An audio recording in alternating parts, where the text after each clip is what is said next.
I'm sure glad that Michelle's back today because there's no sign of Fester anywhere. Hey, breaking news this morning as we come on the air.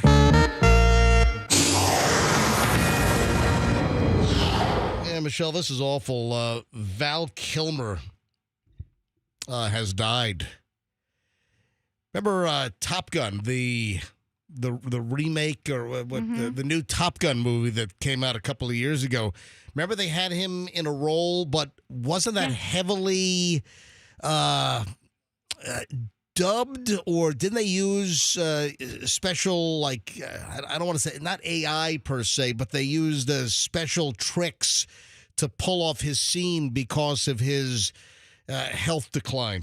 Remember that? I remember the scene. I don't remember that there were special tricks. I thought maybe did he use a voice box or something? No? Is your computer booted up? I can't see because we have no line of sight in here. Is it? Hang on, Michelle. Can you aim your camera toward you? Oh, sorry. Yeah. Well, no, that's not your job. This thing. No, I careful. turned it. That thing's. It is my job. I turned it. And that. Oh, you turned it?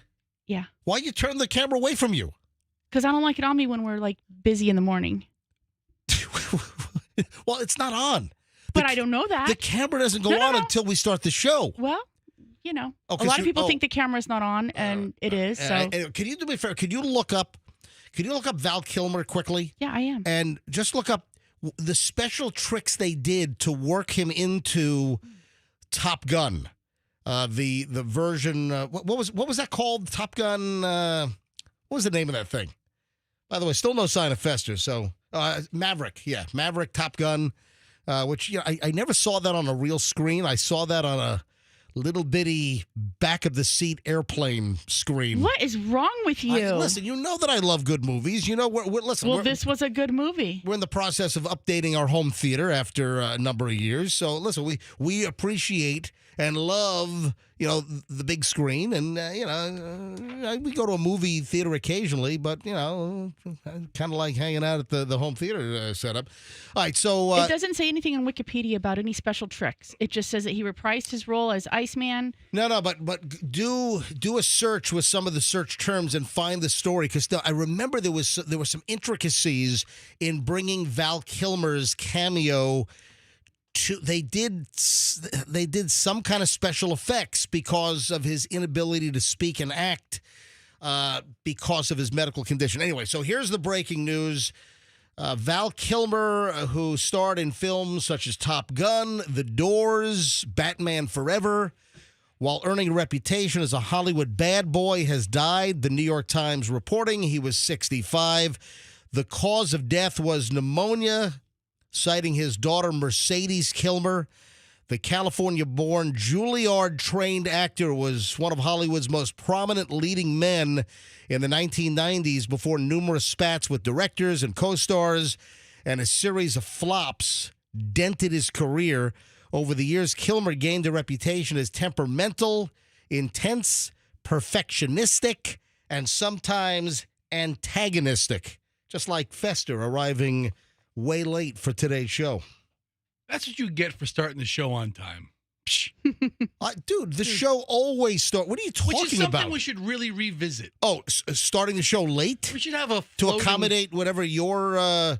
dude, you look like you just woke up. I just woke up. I mean, you do. I just woke up. I woke up dead ass asleep at the crack of 5:32.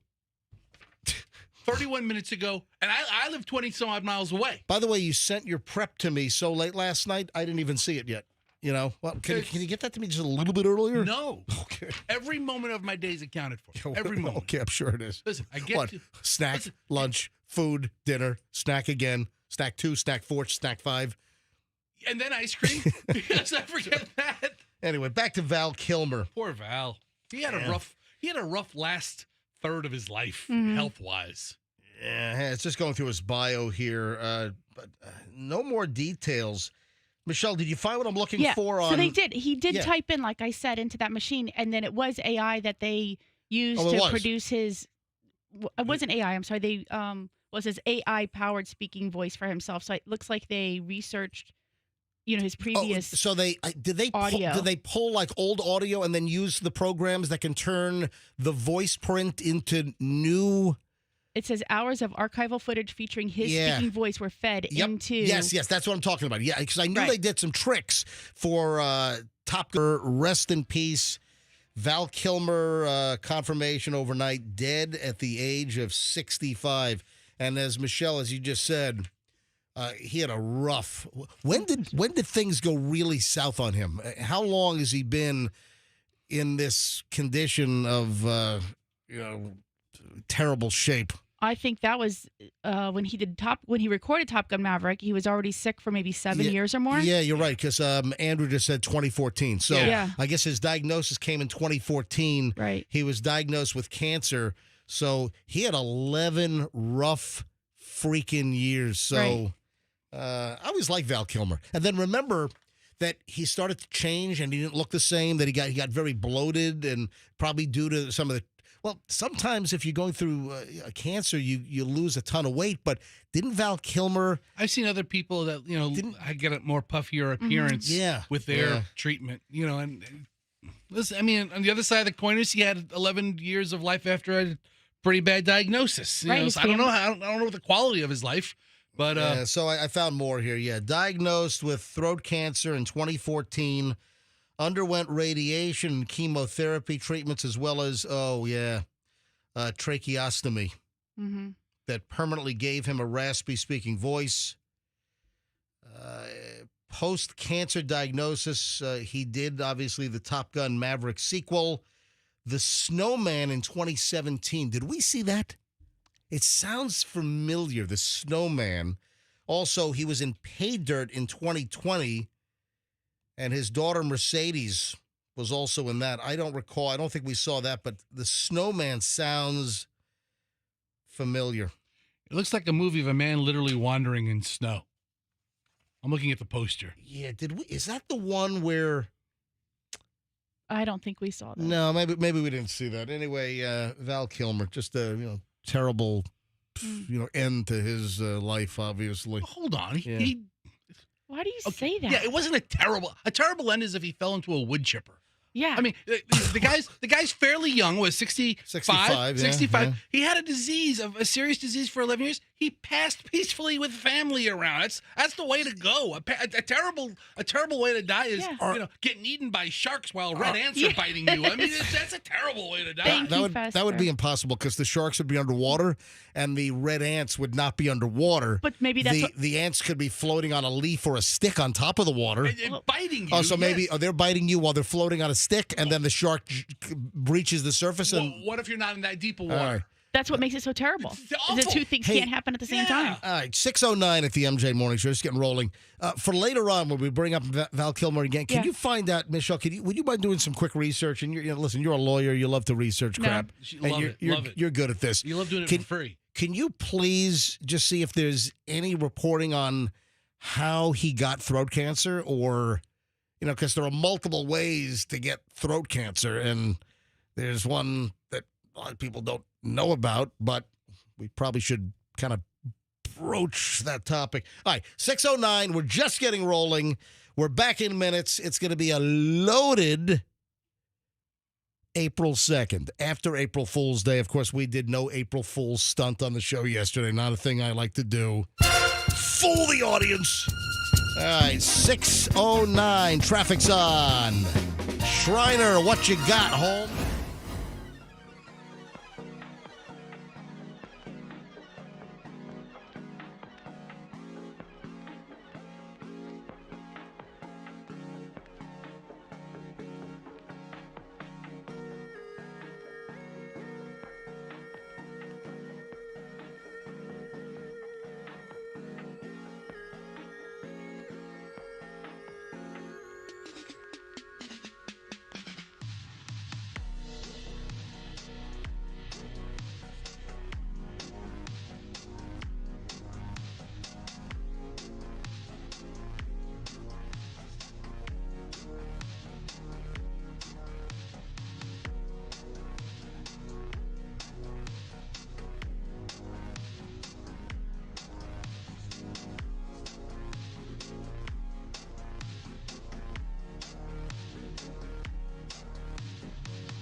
got the MJ Morning Show. This is Q105, 104.7 FM. MJ Fester.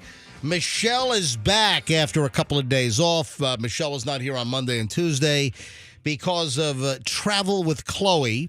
Now, Michelle was back very, very late on Monday night into Tuesday morning. I picked you guys up at Tampa International at about 1 a.m. after your flight was nearly 3 hours late out of Atlanta. So listen, you could have come in yesterday, but you know what? I'm highly appreciative of you stepping up and filling one of the microphone holes here on the MJ Morning Show, and I do it. So I decided that I would be a considerate husband and allow you that extra day off on Tuesday yesterday. So is that once a week, once a month, once a year that you're the considerate husband? Did you use it up in the month that just started? And I used April on the first. Thank you. Andrew, our producer in my ear, just said, "Hey, you gonna dock her pay?" Yeah, seriously. Can you say what is that song? Nothing from nothing leaves nothing. Right. Can you say she took a day off from a job she technically doesn't have? Yeah. Thank you, Fester. Well, Michelle's not being paid and or employed or has a key pass. But Fester, just be clear, I'm not asking for any of those things. And I don't want any commitments, strings attached. None of it. Nope. And our general manager and vice president, Ron Weasley. Yeah. Big scary Ron. Yeah, well, we're calling him Ron Weasley now. It popped out of my face yesterday, and Fester said he liked it. I don't know that we even need the Lee on it. Ron Wease? No, Weasel. Oh, Weasel. Ron Weasel. Oh, we like Ron, but listen, we've always had a history of coming up with names for our general managers. I've liked a lot of managers. Yeah. I still kept them in the box they belong. So, Michelle's back today. Hey, fume update. If you were listening to the show yesterday at the very beginning, you heard that I was fuming. And I was fuming because, Michelle, I don't know if you saw this or if you listened to the show yesterday at all, but I arrived at the studio yesterday with 1 mile of range left in the gas tank. Yikes. Yeah. Listen, my schedule was thrown off, flying back in, picking you up at the airport late, and I just didn't pay. I'm very, very conscious of the amount of fuel in the vehicle, and I was just getting ready to get on the bridge, 275 South Howard Franklin, and I saw that I had like 11 miles or 12 miles of range left. All right, that's enough to get me to the parking lot, and sure enough, 1 mile left. And with the BMWs, typically some cars, if you get like that kind of warning, you still have maybe 10, 12, 30, 20 miles. I've had experiences with BMWs when it says you're out of gas, you're out of gas. Yeah. So I don't know if they've changed that because it's been a long time since I've experienced that, maybe 20 years. But so I don't know how accurate it is. Anyway, so I did make it to the gas station, 1 mile of range. Actually, when I started the car up, the 1 mile of range was gone yesterday after the show, and it just had the dash. Oh, yeah, I got the dash. But luckily, there's a gas station right on the corner, so I put 1 gallon in to then get me to the Wawa down the street. Because I've got I'll get into this later on. Was it that big of a savings? Well, he is. Fester? I mean, Fester, this is a thing for him. I mean, you don't even know. I understand. I shop for the lowest gas. No. Believe me, there is nobody that shops for the lowest gas like this one. I just don't like overpaying for gasoline. And then with the... But he will waste gas driving around looking for that. Exactly. Time. And I'm like, is that really the proper expenditure of resources here? Michelle thinks wasting gas is going a half mile further down the road to a different gas station. No, that blows half a tank by going a half mile further. Put a dollar amount on an hour of your time. Yes. Put a dollar amount on an hour. What's 15 minutes worth? It does. I'm not talking about going 15 minutes to find cheaper gas. No, that is an exaggeration. Anyway, so I got a problem with the BP station on the corner here. Yeah, they got a problem with you. You're the guy that put in 1 gallon and left. Let me get into that a little later on. So probably next hour, 7 o'clock hour, I've got a big problem with the BP gas station right here on the corner of 4th Street and what is that, Koger what is this, Koger Boulevard North or something. Okay. Yeah, right around the corner from our radio studio here in St. Pete. So I get a little problem, a little observation, and a little confrontation with the manager. All right. Well, I didn't go in. The manager came out because they've got defective equipment as well. All right. So, so I've got a little problem with the BP station. All right. And I'll explain next hour.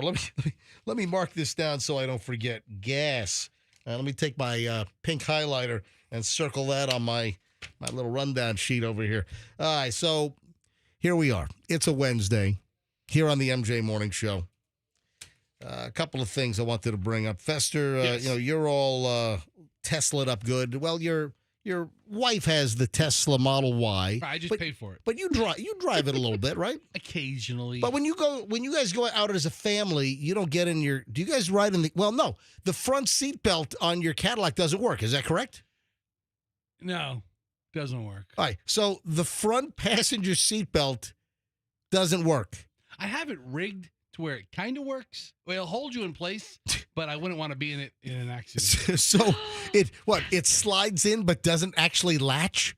So it's like a false sense of security that you think if you had an unsuspecting, unknowing passenger, they would get in, fasten their seatbelt thinking they're safely secured, but then if you hit something, it would come on latch so they'd go flying through the windshield? No, it'll stay latched. The worst part of seatbelts is that quick snapback retraction. Oh, yeah. Right? My seatbelt is constantly stuck. So if you put it on and it's snug, it's going to stay snug. Uh-huh. It's just not going to tighten up on impact. Oh. You're not going to eject No, either. but that's not good. Then guess what? You'll smash into the windshield because it's not holding you back. There's not that you much might not range fly through the windshield, but... I think worst case scenario is you sort of like flop forward and hit your head on the dashboard and end up with a concussion. There's not even that much range of motion. Just a little concussion, Yeah. I mean, So here's the Tesla story today. Didn't Elon say that the Cybertruck was indestructible? Remember some maniac had some kind of homemade bomb? Didn't he pull in front of a hotel? Was it in Vegas? Yeah. Remember the maniac? He rented a Cybertruck or something, and then he had all kinds of like incendiary devices. It was an act of terrorism, and he blew up the Cybertruck right at the front entrance of. Was the Trump hotel? I think it was the Trump Plaza or something out in Vegas, which I think is right near like Mandalay Bay, if I'm not mistaken. So that was the Cybertruck, and it did seem to contain a good amount of the blast, and then Elon had come out and said, the Cybertruck's indestructible. Well, I stumbled across a story last night that a Tesla Cybertruck was split in half. I mean in half. After a crash with a Mercedes G-Wagon. Yeah, the Mercedes G, that's the hot South Tampa way too much money mommy vehicle these days is the G-Wagon. Yeah, gotta have a G-Wagon. You gotta have a $200,000 Mercedes G-Wagon. Why? Because it has room in the back for all those Adderall pills. It's a little. Well, listen, you got a lot of pilled up South Tampa mommies as well. Do we? Michelle, I've mentioned pilled up South Tampa mommies for a long time. Any more than any other city? Yeah. Wind up. Yeah. Wind up, maybe, but no, but so the G-Wagon, it's that boxy looking. Yeah. It looks like. The 4-nipple Lego block on wheels. All right? What do you mean, okay? It's the Lego block with the 4 little nipples on top, the square one. That's what a G-Wagon looks like to me, on wheels. So it's a heavy vehicle, and a lot of times they buy that vehicle because then it can qualify because of the gross weight. The tax write-off. Qualifies for the business tax write or whatever the story is. But you got a lot of rich mommies in South Tampa that the G-Wagon is the go-to vehicle. Well, listen to this. This happened in Frisco, Texas. On Friday, the driver of a Mercedes-Benz G-Wagon lost control, crashed into 7 vehicles parked on the side of the road. The G-Wagon driver was taken to the hospital in an unknown condition, believed to have had a medical emergency of some type, which led to the loss of control. He was the only one injured, No one was in the parked vehicles. The accident is getting some attention for the aftermath. It looks like the first vehicle hit by the driver was a Tesla Cybertruck, and it appears to have been clearly cut in half at the bed from the impact. Yeah, just right across from the back of the second door to back of the second door. I mean, the whole entire back of this Cybertruck is sheared off. Like someone took a laser cutter, and you got the front end is sitting over here, and you got the whole back end, which is pushed completely off to the right. How fast was she going? Well, it was a he. He? Yeah, this was a male G-Wagon driver. Oh, great. But here, Elon's talked about, oh, yeah, the Cybertruck is indestructible. I'm looking at the damn thing sheared in half. Wow. And then the truck next to it's totaled as well? Yeah, at short of 6,000 pounds, a G-Wagon is undoubtedly heavy, and it's not clear at what speed it was going at the time of the impact. But we're looking at this. These are surface streets. It's a surface street in Frisco. It's not like an interstate deal where people were driving 90. He could have been. He could have been totally out of control. Oh, maybe. No, listen, it's possible. There's no doubt that it had significant impact, but it's still surprising to see the Cybertruck's bed rip straight off the truck's frame. Some are pointing to Tesla's use of aluminum at the Cybertruck's frame, despite Tesla's claim that the Cybertruck is bulletproof and made out of an exoskeleton. The electric vehicle's build is actually much closer to a traditional unibody system rather than an exoskeleton.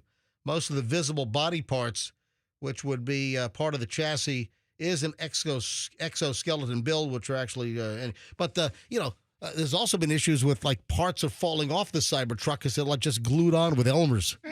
It's more of a rubber cement, but yeah. With that little brush. So it looks like the Cybertruck was one of those all wrapped out. Yeah, with some kind of business name on it. Yeah, air conditioning company Cybertruck. Is that what it was? It looks like I see. Landscaping. Landscaping? Okay. It's something Landscaping Incorporated. I tell you yeah, now. Totally wrapped with a landscaping company's logo. My landscaping company comes to the house with a trailer being pulled by a Cybertruck. I'm paying them too much. Yeah, really. Right. Prices are too high if you're driving around in a Cybertruck. There you go. All right, 6:33 at the MJ Morning Show. Early Morons in the News will roll next, so don't move. Hey, let me give you just a little bit of word of mouth.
At 6:41, no shortage of morons. Listen to this. Woman accused of stealing a Florida cop's car and then robbing his apartment. Oh, my God. I mean, I guess they would have all of their personal information somewhere, maybe in their vehicle, right? Have their wallet somewhere? Well, there's a little more to the story. I'll give you the deets here. Woman accused of burglarizing a cop's apartment in South Florida and stealing his patrol car Sunday night. According to NBC, WTVJ down in Miami, deputies with the Miami-Dade Sheriff's Office received reports of a burglary and a stolen vehicle at an apartment complex. Andrea Asaf, 27, and the Miami police officer's stolen vehicle were located by authorities. She was arrested on Monday, charged with grand theft of a vehicle and battery of a police officer. So when she was arrested, she also battered one of the arresting officers? What the hell? The stolen police vehicle was recovered. I would like more information on this deal. Yeah. Has anything else since come out since I... So she was drunk, it looks like. Well, she stole the police car. She had some drinks with an off-duty officer and rips off the guy's car and then is able to get to his apartment and burglarize the place? Well, they resided in the same building. Well, that's not in my story. That's why Fester's pulled up an updated story here, I guess. So what do you have, Michelle? What can you add to this moron? They lived in the same building. They went out for drinks. She used her leasing agent issued key fob to enter the officer's apartment without consent. Oh, hold on. Is she a leasing agent at the apartment complex? So she works maybe in the office. Maybe not much longer. She works in the office. He's a tenant. They kind of hit it off. What the hell? I'm guessing there's not going to be a second date. She works as a leasing agent. Okay, that is more information than what I have here. Holy crap. Mm-hmm. that is probably not good for your continued employment if you're a leasing agent at the apartment complex and you use your master key fob to get in. Yeah, once inside the apartment, she took the officer's unmarked city vehicle. My God. So took keys and then stole the unmarked city police car and drove it? Mm-hmm. Then she sends a photo to the officer of her. Behind the... Oh, my God. Tooling around in his vehicle. There's a hell of a lot more information to this story that's not... Because, this is a day later. This is a print of a story that's a day later than what I have. My God. She's taunting him, took a picture of herself behind the wheel, and then sends him a text of her driving his unmarked city police car? Okay, so the officer then immediately sends her a text message back. Stop driving the vehicle. Do not drive the vehicle under any circumstances. She's like, man, I'm having a great time. Woo! Yeah! Woo! Woo! Woo! Woo! Woo! That's why we call it Morons of the News. Okay, anyway, so she was arrested. The battery. Yeah. The battery was when he went to read this here. When he went to retrieve his keys, because she has the keys to the vehicle he needs to go to work. He went to retrieve the keys to the stolen cop car, and she allegedly threw the keys on the floor and threw a phone at him, striking the back of his head and causing a small laceration. The officer told investigators he did not authorize Asaph to enter his apartment or use the vehicle. Asaph was arrested, charged with burglary of an unoccupied dwelling, grand theft of a vehicle, and battery on a law enforcement officer. Oh, my God. Is it just regular old grand theft of a vehicle if you take a cop car? Yeah, it seems like it should be elevated. Yeah, it should be enhanced a little bit, right? Unbelievable. If you're just going to get me with a regular old grand theft of a vehicle rap. Do we know the apartment? Do it? Yeah. Do we know the apartment complex name? Because I'd love to call the leasing office and ask for her later this morning. And yes, hey, we have this very lovely woman. Yeah, Andrea. Andrea showed us around last week. She was so nice. She was so sweet, and I want to rent the 3-bedroom that she showed us. The 3-2. Yeah, I want to see the 3-2 again, and but I'm only going to lease it from Andrea.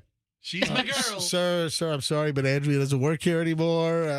Alternatively, she offered you a really great deal that they have to hold up to, right? Yeah, she told me first 2 months free. There you go. So. What a story. All right, 646 MJ Morning Show. The Morons continue. Now, we talked about this, but I guess this is the update. Remember the former principal here in Florida that was charged with having that drunken house party with like 100 underage students? Remember that? Mm-hmm. We have a little bit of an update here. A lot of principal stories. We had the one yesterday. Yeah, the guguy out of, was it Polk County? Yeah. Lake Wales? Yeah, the Bach something school. Yeah, Bach Academy. Bach Academy? Bach Academy. Yeah, in Polk County. And that principal, he was skip scanning at Walmart in Winter Haven, right? He was, ripping things off. He went to self-checkout. This is the principal of the school. Hey, kids, here's a good lesson for you. Don't rip off Walmart because you'll get arrested. And he did because he was skip scanning. He was scanning one thing, then he would not scan the proper price on something else. He would use a cheaper. This is the principal of the school in trouble. All right, so now we have an update over in Brevard County. Just keep moving east to Florida's East Coast.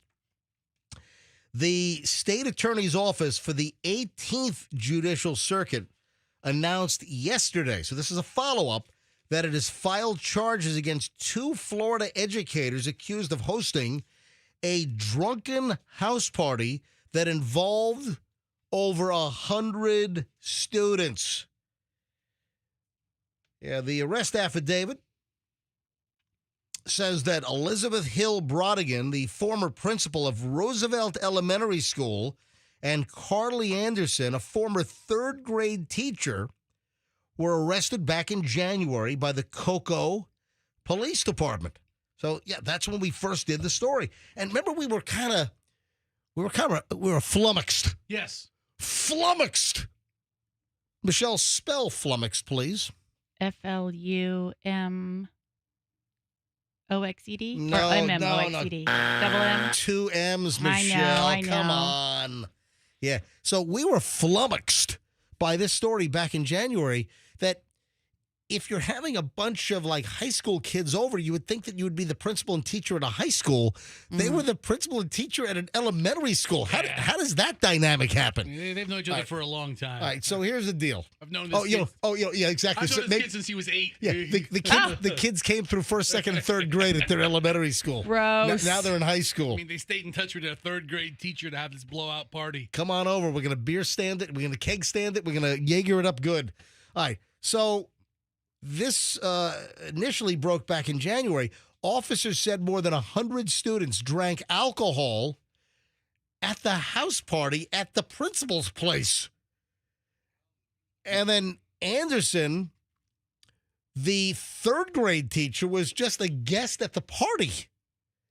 Oh, and she got arrested because she didn't stop anything? So while officers were investigating the party, a juvenile was located on the front lawn experiencing some kind of a drunken event.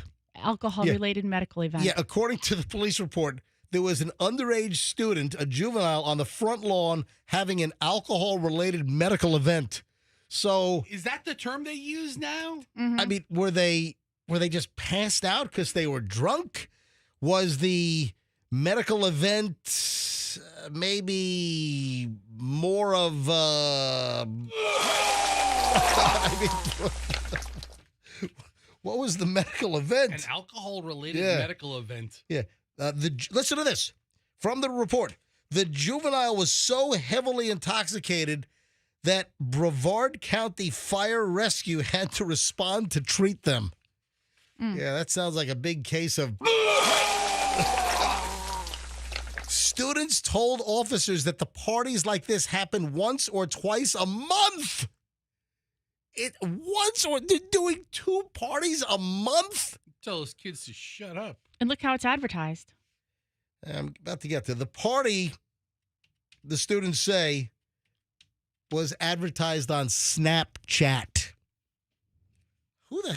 Who uses Snapchat these days? I thought that disappeared just like the messages. It's apparently used to advertise drunken parties at your former teacher's house. And the students helped prepare for it. I'll bring cups. Yeah, exactly. You know, I mean, everybody contributes. They'll move the keg into the right position, right place. Snapchat. Investigators were told that alcohol was readily available in multiple coolers. Some of the kids were using marijuana. One student was seen pointing a gun at another student on a video recording.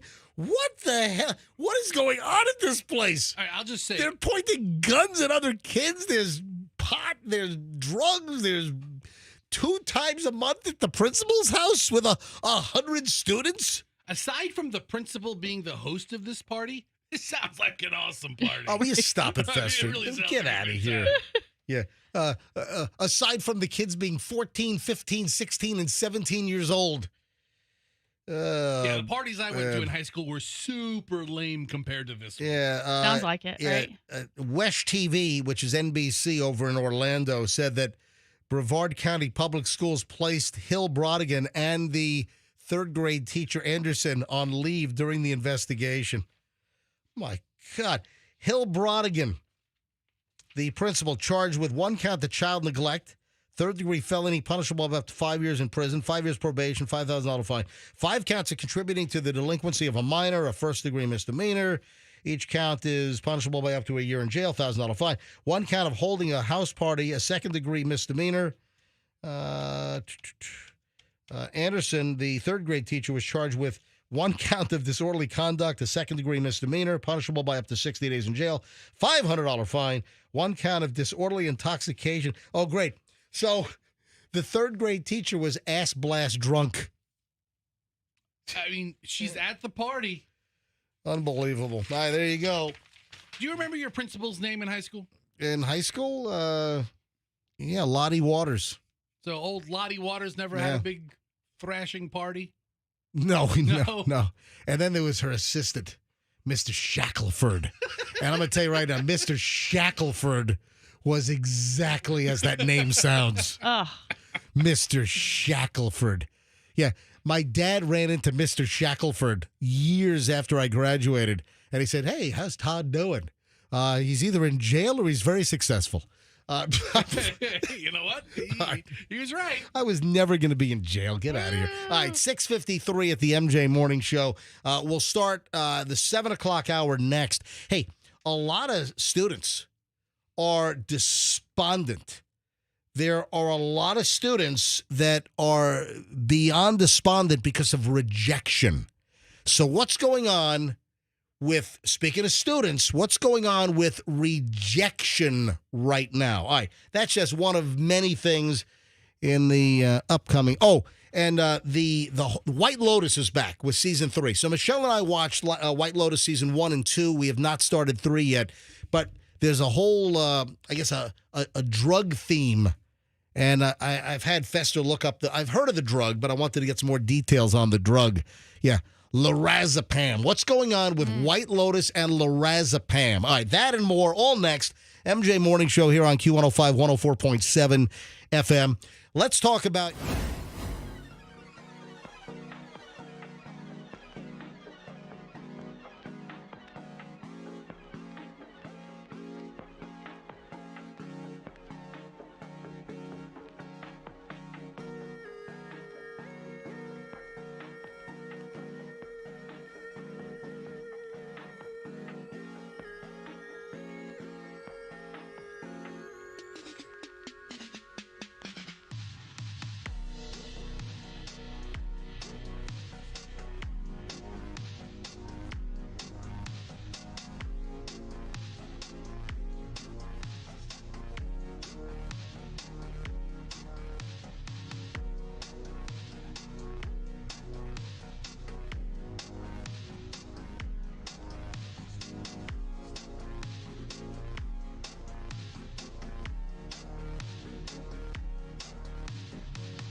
Always like this thing. Yeah, the Soulful Strut. They used it recently in some beer commercial. I'm like, hey, I'm going to make that a rejoiner. It's like, this is old, but still kind of hip, man. Hey.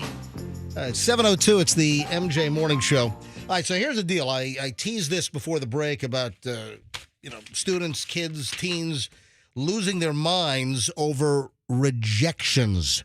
So, Michelle, you might be able to offer some insight on this.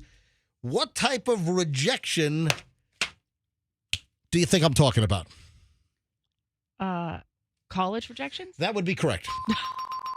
Oh, man. And then just these days, it just seems that, and we know with the law school process, right, with Chloe, that law school applications for the upcoming year are up like 25 to 40%.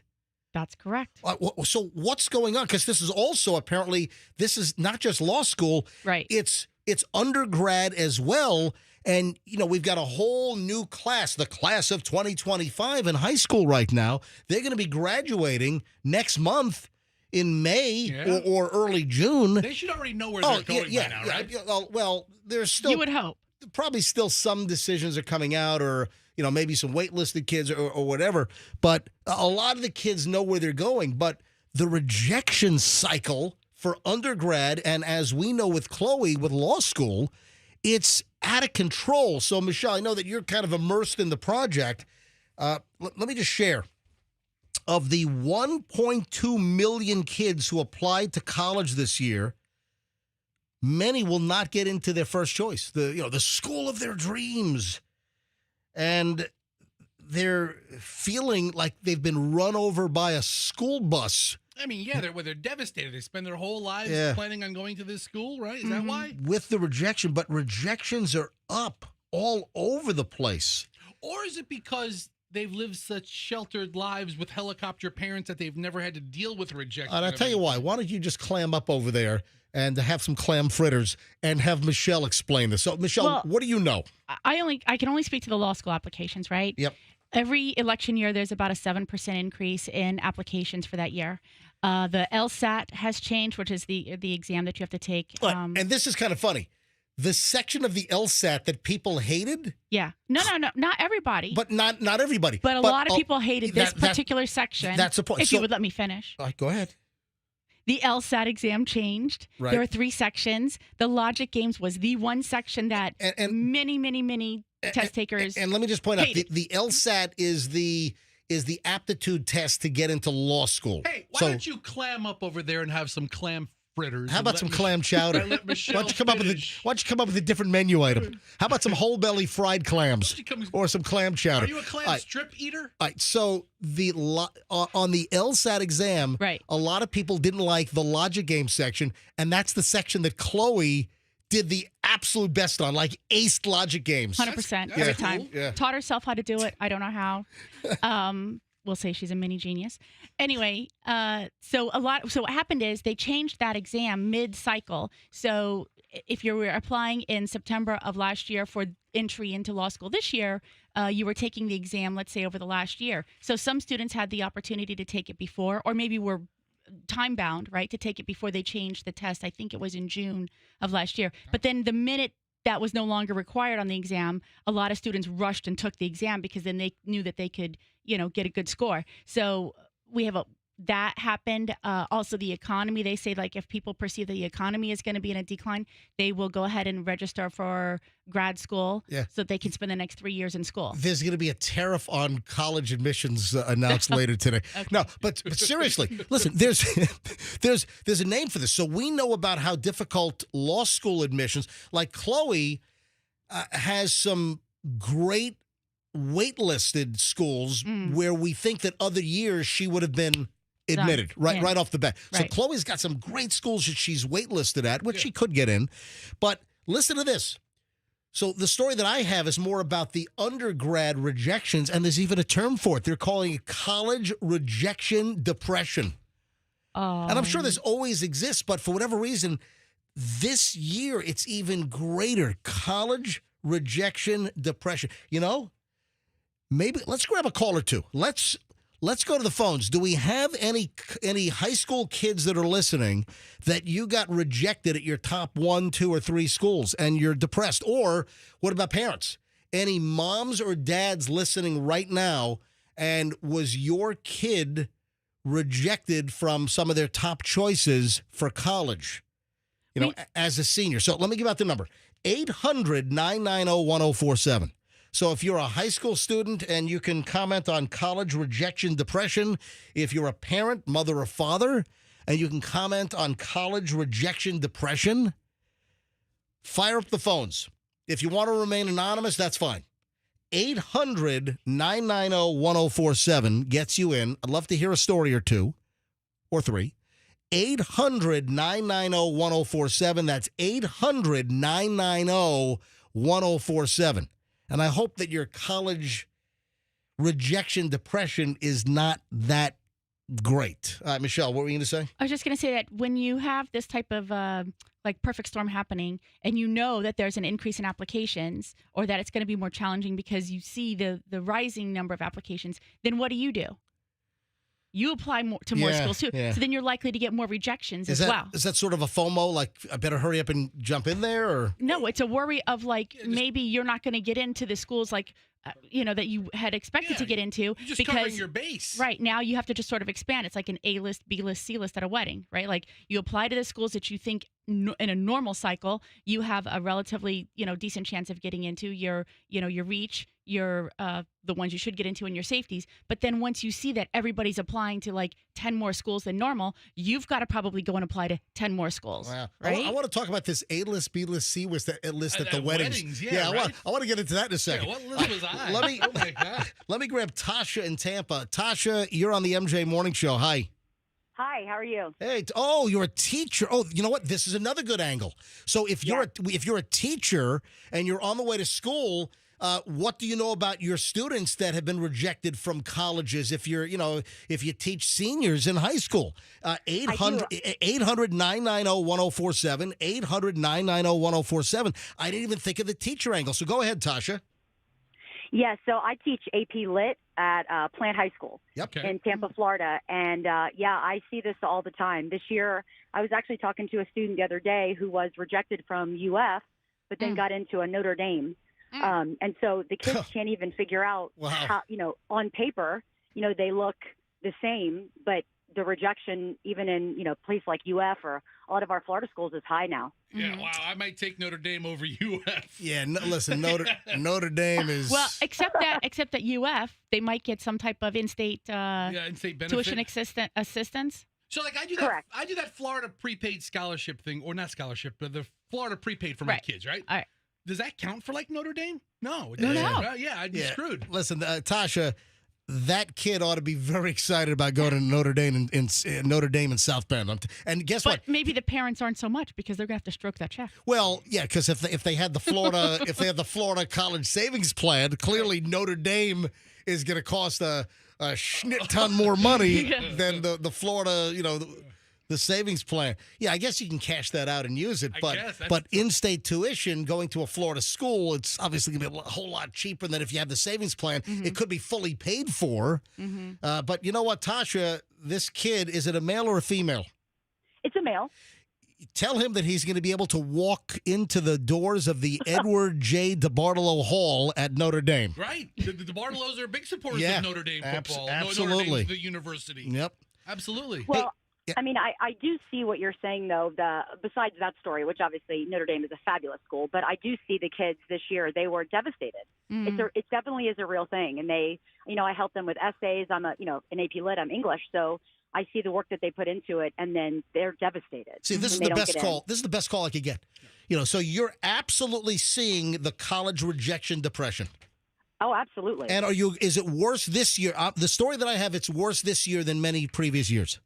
It is. I was definitely. It's worse this year, but I heard, as you were saying, I think earlier, that there were way more kids that applied too. Just a number of applicants that went to these colleges this year was way up too. Who's the science teacher that always calls us from Plant? Is it Kirk? It's Kurt. It's Florissant. Kurt. Yeah, we haven't heard from Kurt in a while, but Kurt is. Apparently we have a lot of Plant High School teachers that listen to the MJ Morning Show, so I appreciate it. Yeah. Will you see Kurt later today? Absolutely will. By the way, I ran into Kurt, I don't know, a year ago in the Publix at Dale Mabry and Neptune. Oh, wow. Yeah, right in the vestibule where they had the Toledo scale. I ran into the janitor at Burger King right across the street. Very good. Very nice. There's no Burger King across from Plant High School. Up the road a little bit. It's up near, it's up next to Extreme Juice. By Trader Joe's. Yeah, we're making by Einstein Bagels, if you want to call those bagels. All right. Hey, hey, Tasha. Hey, thanks for calling, Tasha. Tasha, thank you so much for checking in. Go Panthers. That's the only call I needed. That's it. She's right. Yeah. That's the only call I needed right there. I mean, think about it. If you thought of what school I'm going to get into, what school I'm not going to get into, you'd think, Notre Dame might be a little more exclusive. Not so much. No. Hey, Michelle, what do you know about the new White Lotus, the new season 3 that just dropped? That Duke has an issue with them? There are a couple of things. Yeah. So, speaking of colleges, Duke in North Carolina, Duke University, their sweatshirts and their logo is being featured prominently, and they're all pissed off. That's not even what I'm talking. I'm talking about the lorazepam drug deal. Well, that's why. But that's why they're all. All right, so you know more than I know. Well, I think the story I read is that the individuals, the characters that are wearing the Duke gear. Oh, Parker Posey. Is that the character that's played by Parker Posey? I don't know. No, I thought it was a guy. We haven't watched it yet, so I don't know. But apparently they're like, pill poppers and you're right. Almost held a gun to his head like he's going to commit suicide. With a Duke shirt on? Yes. Great. Duke. So Parker Posey plays a mother and says, "Kids, are one of you taking my lorazepams?" Oh, so Parker Posey asked the children in the scene from the new season of White Lotus. But it's not the kids. She says, "I just had my prescription pilled and filled. What have you been taking over there? I just had my prescription filled, but pill does work, and I can tell some are missing. By this point in the series, the viewer knows that it's not her children Victoria needs to worry about. It's her husband." Exactly. Am I not supposed to? Is this a spoiler? I don't know. I think was already revealed because Duke's already had a problem with it. It's all over the place. Yeah. So lorazepam, they're saying, has a starring role in the new season of White Lotus. When do we want to start watching that? Because we watched 1 and 2. You know what? Michelle was not really into White Lotus. You didn't like it? Yeah. No, not at all. So lorazepam, That's anti-anxiety, right? Professor, can you bring up, just do a search for lorazepam. Yeah, lorazepam is used to relieve anxiety. Yeah, I flunked out of pharmacy school. You know, you would have been a terrible pharmacist. I can't even count. What the hell's wrong with you for being on this? You know, they only put cuckoos on this medicine. You know that? Your broken wiener pills are ready, Mr. Johnson. So you're saying you would have been the worst pharmacist ever. Yeah. The worst. I am the best pharmacist where I go. You would have been the absolute worst.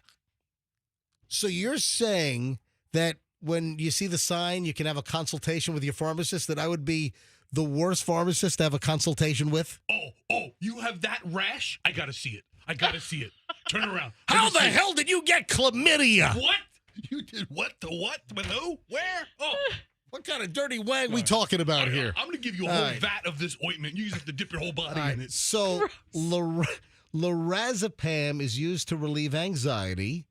Lorazepam is also used to treat insomnia caused by anxiety or temporary situational stress.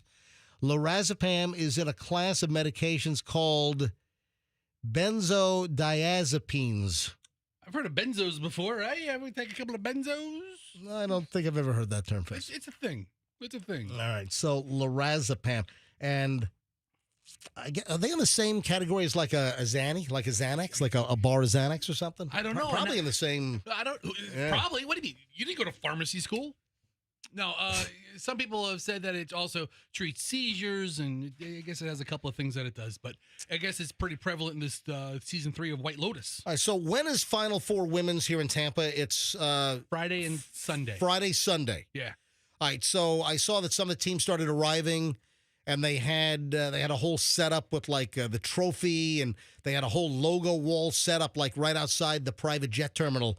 You have two of them at Tampa International. One is Shelter, and I saw on the news last night that they had the whole. You know, they put up like the logo banners. Yeah. You know when they stand in front of like the logos. So they had a whole like red carpet and the whole thing set up as some of the teams started flying into the private terminal at Tampa International, as the women's Final Four will be held downtown Tampa, Amalie Arena, Friday and Sunday. And listen to this. This is great.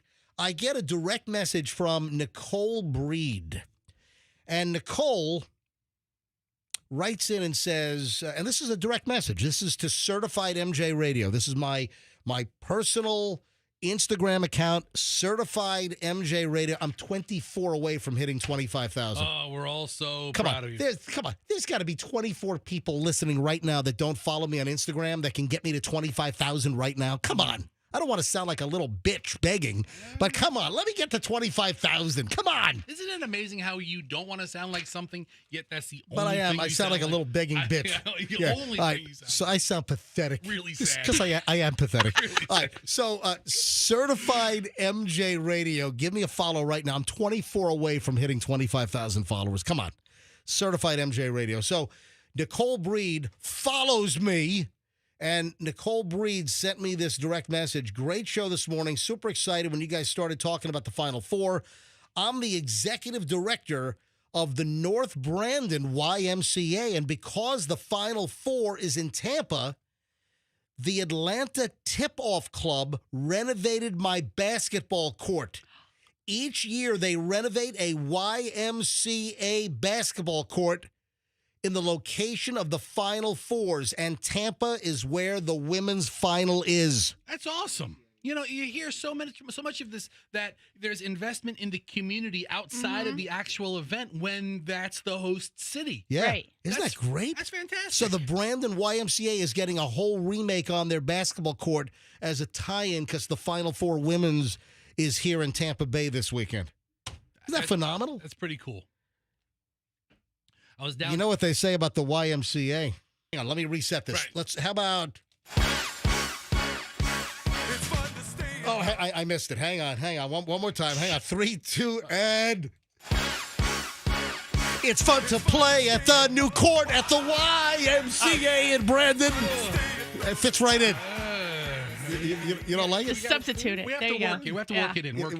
Work it, baby. But hey, no. Fun to play at the new basketball court at the YMCA in Brandon. It's fun to play at the new basketball court at the YMCA in Brandon. Oh, everything. Anyway, good news. Thank you. All right, when we get back, we start an hour and 20 minutes of nonstop MJ. I saw the absolute dumbest, bleeping, stupid moron. You know what? I would get scolded if I was leaving this message on, like, Instagram. It'd pop up. Are you sure you want to use that language? Yes, I do. As a matter of fact, yes, I do. Moron is bullying language. Well, that's exactly it. Yeah, exactly. All right. Oh, and Andrew's telling me the Village people are at Busch Gardens this Saturday. Holy frig! It's fun to stay at the Busch Gardens, Motel 6 on Nebraska. I don't know how fun that is. All right, I meant to say Busch Boulevard. Busch Boulevard. Yeah, all right. The Village people ought to go have some Mel's hot dogs. Oh, I'm sure they'll have in a couple of hot dogs while they're in town. I set you up on that. All right, so 7:21 at the MJ Morning Show. The dumbest morons are doing this new TikTok challenge. Oh, my God. And then we're also coming up on the deadline for TikTok being shut off. So a little update on that in just a second. All right, hang on. We start an hour and 20 minutes of Nonstop MJ next here on Q105, 104.7 FM. Stand by.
The heck's going? What's that noise coming from?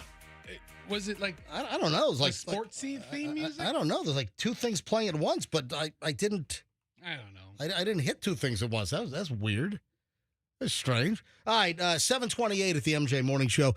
1 hour and 20 minutes of nonstop MJ starts right now. Man, these idiots. These TikTok challenge. You know, I'm convinced that TikTok ought to be banned because it's clearly lowered the IQ an average of 20 to 30 points of TikTok users. That's what I'm convinced of. Have you heard of this? And we've talked about these dumb TikTok challenges. You know, I don't want to preach, but I'm not on TikTok. I've always been very concerned with the fact that it's owned by a Chinese company, and any Chinese company has to supply all data, everything. They're an open book to the Chinese Communist Party. It's all about data collection, and we're really at a point now in the next couple of days where there's going to be a determination whether TikTok can continue in the United States. So we'll get to that in a minute. But these dumb TikTok challenges. Have you heard of the drop something heavy on your foot TikTok challenge? Whoa. What the? I got to see some videos of this. Yeah, really. I mean, MJ, the names of these challenges are attracting me as a viewer. Oh my! I don't have the app on my phone. I'm not going to let them spy on me and gather all my data. But this is the dumbest thing. And the woman's name is Claire Cave. Yeah, like cave, like a spelunking, Cave. So she broke her foot attempting one of these completely dumbass TikTok challenges. Claire Cave. She even spells Claire dopily. Klaire. Oh, that's a no. Yeah, she's 40 years old. Claire with a K. And her cousin Gemma, 29. They were on vacation last month, and they decided to record a TikTok challenge video. Are you kidding me? There's actually a drop something heavy on your foot video. So they're hanging out at a couple of bars while on vacation. They go back to their hotel room, and Cave, apparently this was a matter of discussion, or they were showing videos, or they were talking about this at the bar, and it's the hashtag dropping things on my foot challenge. Hashtag dropping things on my foot challenge. And yes, folks, this is as asinine as it sounds. And the way this dumb challenge works is you start with object A, then you move to B, C, and you continuously start dropping subsequent heavier objects. Oh. And then you see how heavy of an object can you drop on your foot. This moron broke her foot. She broke bones in her foot. So you don't just start with like the 50-pound dumbbell. No. Okay. You start and you increasingly juice up the weight of the object that you're going to drop on your foot. Who would do this? I mean, do you have a brain where you say, I don't want to drop heavy crap on my foot? You ever drop a can of soup on your foot in your pantry accidentally? Uh-huh. That is a freaking can of soup and it hurts. Well, did you see what she was thinking? Go ahead. I'll let you jump in on this. She says, honestly, I don't even know what I was thinking on my mind. It may be because I'd watched so many TikTok videos. I thought to give that one a try as well. Yeah, I watched so many TikTok videos, I became the moron like the people I'm watching. What does that say about mind manipulation? Like you are just watching so much stuff. You're just suckered in. You're like, you know what? I'm going to do it too. Case in point. Proof positive. The Chinese commies, they're trying to make the American public drooling, dribbling, dumbass morons. I mean, if they can convince this 40-year-old that she should drop something heavy on her foot, that she breaks it, then what else can they convince you to do? And you know what? Xi Jinping and the whole Chinese Communist Party. Everybody, come here. Look at the Americans. Look at these dumbass Americans doing our Chinese Communist TikTok challenge. How tough is it going to be for us to have world domination and defeat the United States while they're all watching our stupid TikTok videos and breaking their feet? Oh, my God. Bester, no way. I'm pulling up a couple of still images of this, MJ. Here's a guy with a computer monitor, and he's just spiking it on his sock. So he's going to break a computer monitor at his foot? Then I scroll down a little bit. Here's another guy in a hoodie or in a puffy jacket. He's dropping a vacuum, like an upright vacuum on his foot. And it looks like he instantly regrets it because he is in a lot of pain. Oh, my God. I hope none of the people listening right now have been stupid enough to do the TikTok dropping things on my foot challenge. I mean, how much can a vacuum really hurt? Well, it depends on how much the vacuum weighs. Look at this guy. This guy here has a hammer. This guy's going to drop a hammer on his foot. Here. Does he curse? I have no idea. Hang on, I'll have my finger on the dump button. Did they fix the dump button? Hasn't been working. All right, go hit it. Dropping things on my foot. Part 3 reactions. Hammer. Oh. Okay. He dropped the freaking hammer on his foot. No shoes, right on his foot with just. Then he drops a TV. It's like it looks like an old monitor. Is your audio up? No, I'm done with this. I'm done with this crap. Come on. All right. Okay, go ahead. We're doing a segment. Here we go. Now the guy's dropping. Is that a phone? 6 out of 10 I'd say on that one. That's the hammer still. Here's something else. So here next. What is this? He drops some electronic device on his foot. And then he's writhing. What is that? I don't even know what that is. What is that? He dropped some electronic device. What's this? I don't know. No. What? Oh, what was that? Stop pulling the audio down. Yo, 7 out of 10 on that one. 7 out of 10 on that one. Okay, the next one's coming up. Let's go with a speaker now. A speaker. It's like a sound bar. He's just dropping a sound bar on his foot. All right, we got something else coming up here. 8 out of 10 there. 8 out of 10. That was an 8 out of 10. On Makita drill. A Makita power drill with a battery. Yo, that was bad. Okay, I gotta be honest. 10 out of 10 there, boys. It's pretty entertaining to watch. Right, but you're an idiot if you're doing it. I'm a total fan of this. I support this challenge. This is great. This is the dumbest crap in the world. I only need like 1/10 of 1% of people to do this to keep me entertained forever. So this mother, Claire Cave, broke her foot. She's in a cast now. Unbelievable. Mother of 2. Do you remember the milk crate challenge?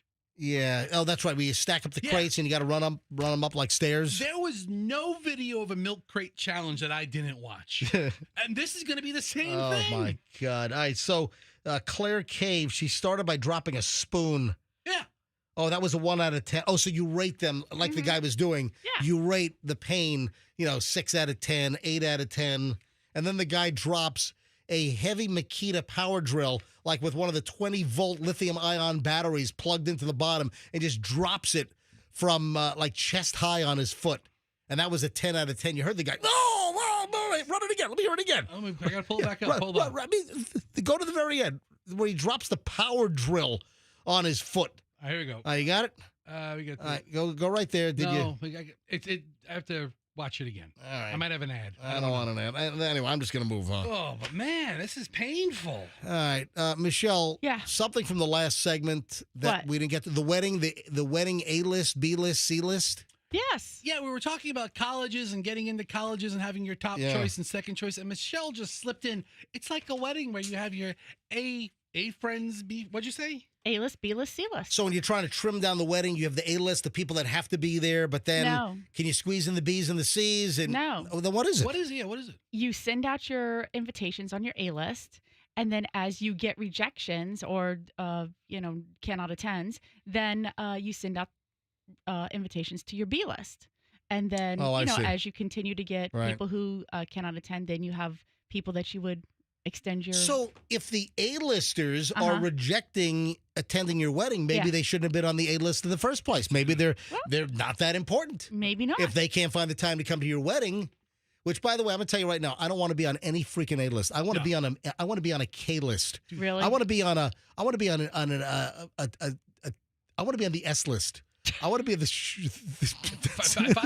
If I never go to another wedding again, we're in the same boat, man. I mean, I may have to go to the wedding of your daughter. My daughter. Yeah, like I might have to go to Chloe's wedding if she ever gets married, or Julian's wedding. Yeah. I mean, but other than that, I don't want to go to any of them. All right, thank you, Michelle, for clarifying. All right, so one other thing on TikTok, Trump says that the TikTok sale deal to be announced before Saturday deadline. So here's the question. Is there going to be a deal before this Saturday? Because technically TikTok is supposed to be shut off on Saturday because, listen, all of our intelligence communities have said that TikTok is a national security risk. Not only can they focus certain information and content if they want to propagandize, they can also push propagandized content. Then there's all the data that they can get from your phone. If you have TikTok installed, they have access to everything on your phone. And if you don't think that they don't have floors and floors and floors of thousands of Chinese commie computer hackers going through data and pinpointing certain things, then you're delusional. So Trump said he expects to announce terms on a deal with TikTok's China-based parent company ByteDance to sell the popular video sharing app before the deadline takes effect on Saturday. Yeah, until April 5th to find an acceptable buyer for TikTok after issuing an executive order delaying the enforcement of a federal law that banned the app unless ByteDance divested and got it out of Chinese commie oversight and essentially control and to an American buyer. So this Saturday is going to be a big, big day for the TikToks.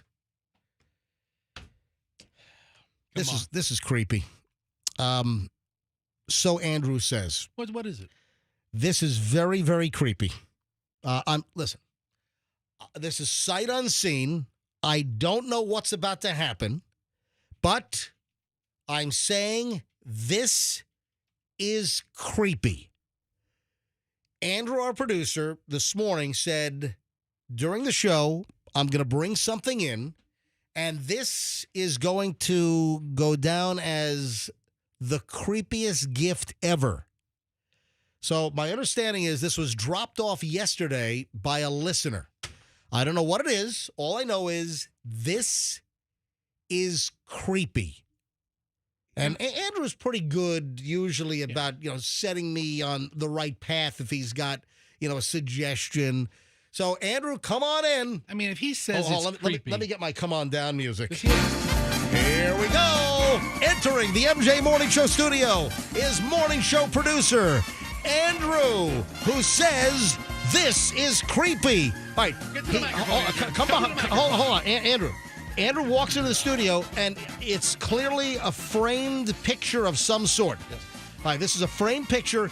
He's holding it the other way, so all I can see is the backing of the picture frame. Right, okay. So I don't know how creepy this is yet. So, Andrew, what do we know about this? This was dropped off yesterday? That's as far as I know. It was done after I had left the building. All right, this was dropped off, and then it was brought to the studio for us to get this morning live on the air. Correct. Andrew, walk behind me on MJTV. And do not show it yet. So walk right. What are you laughing at? He's so precise, walking by, exactly following your instructions. Okay, here we go. So if you're watching MJTV right now, you can see right behind me, this is the black picture frame, and there's clearly something on the other side. Andrew says this is creepy, the creepiest gift ever given to the MJ Morning Show. Are we ready for the big reveal? Sure. Andrew, flip it around. Oh, my God. Oh, my God. I'm holding this up to MJTV. Oh, my. This is holy. You know what this is? I know what that is. This is it's a reproduction of a John Wayne Gacy serial killer clown painting. Oh, my God. It's. Oh, hang on a minute. I know what this is. Is this from your new buddy, the serial killer whisperer?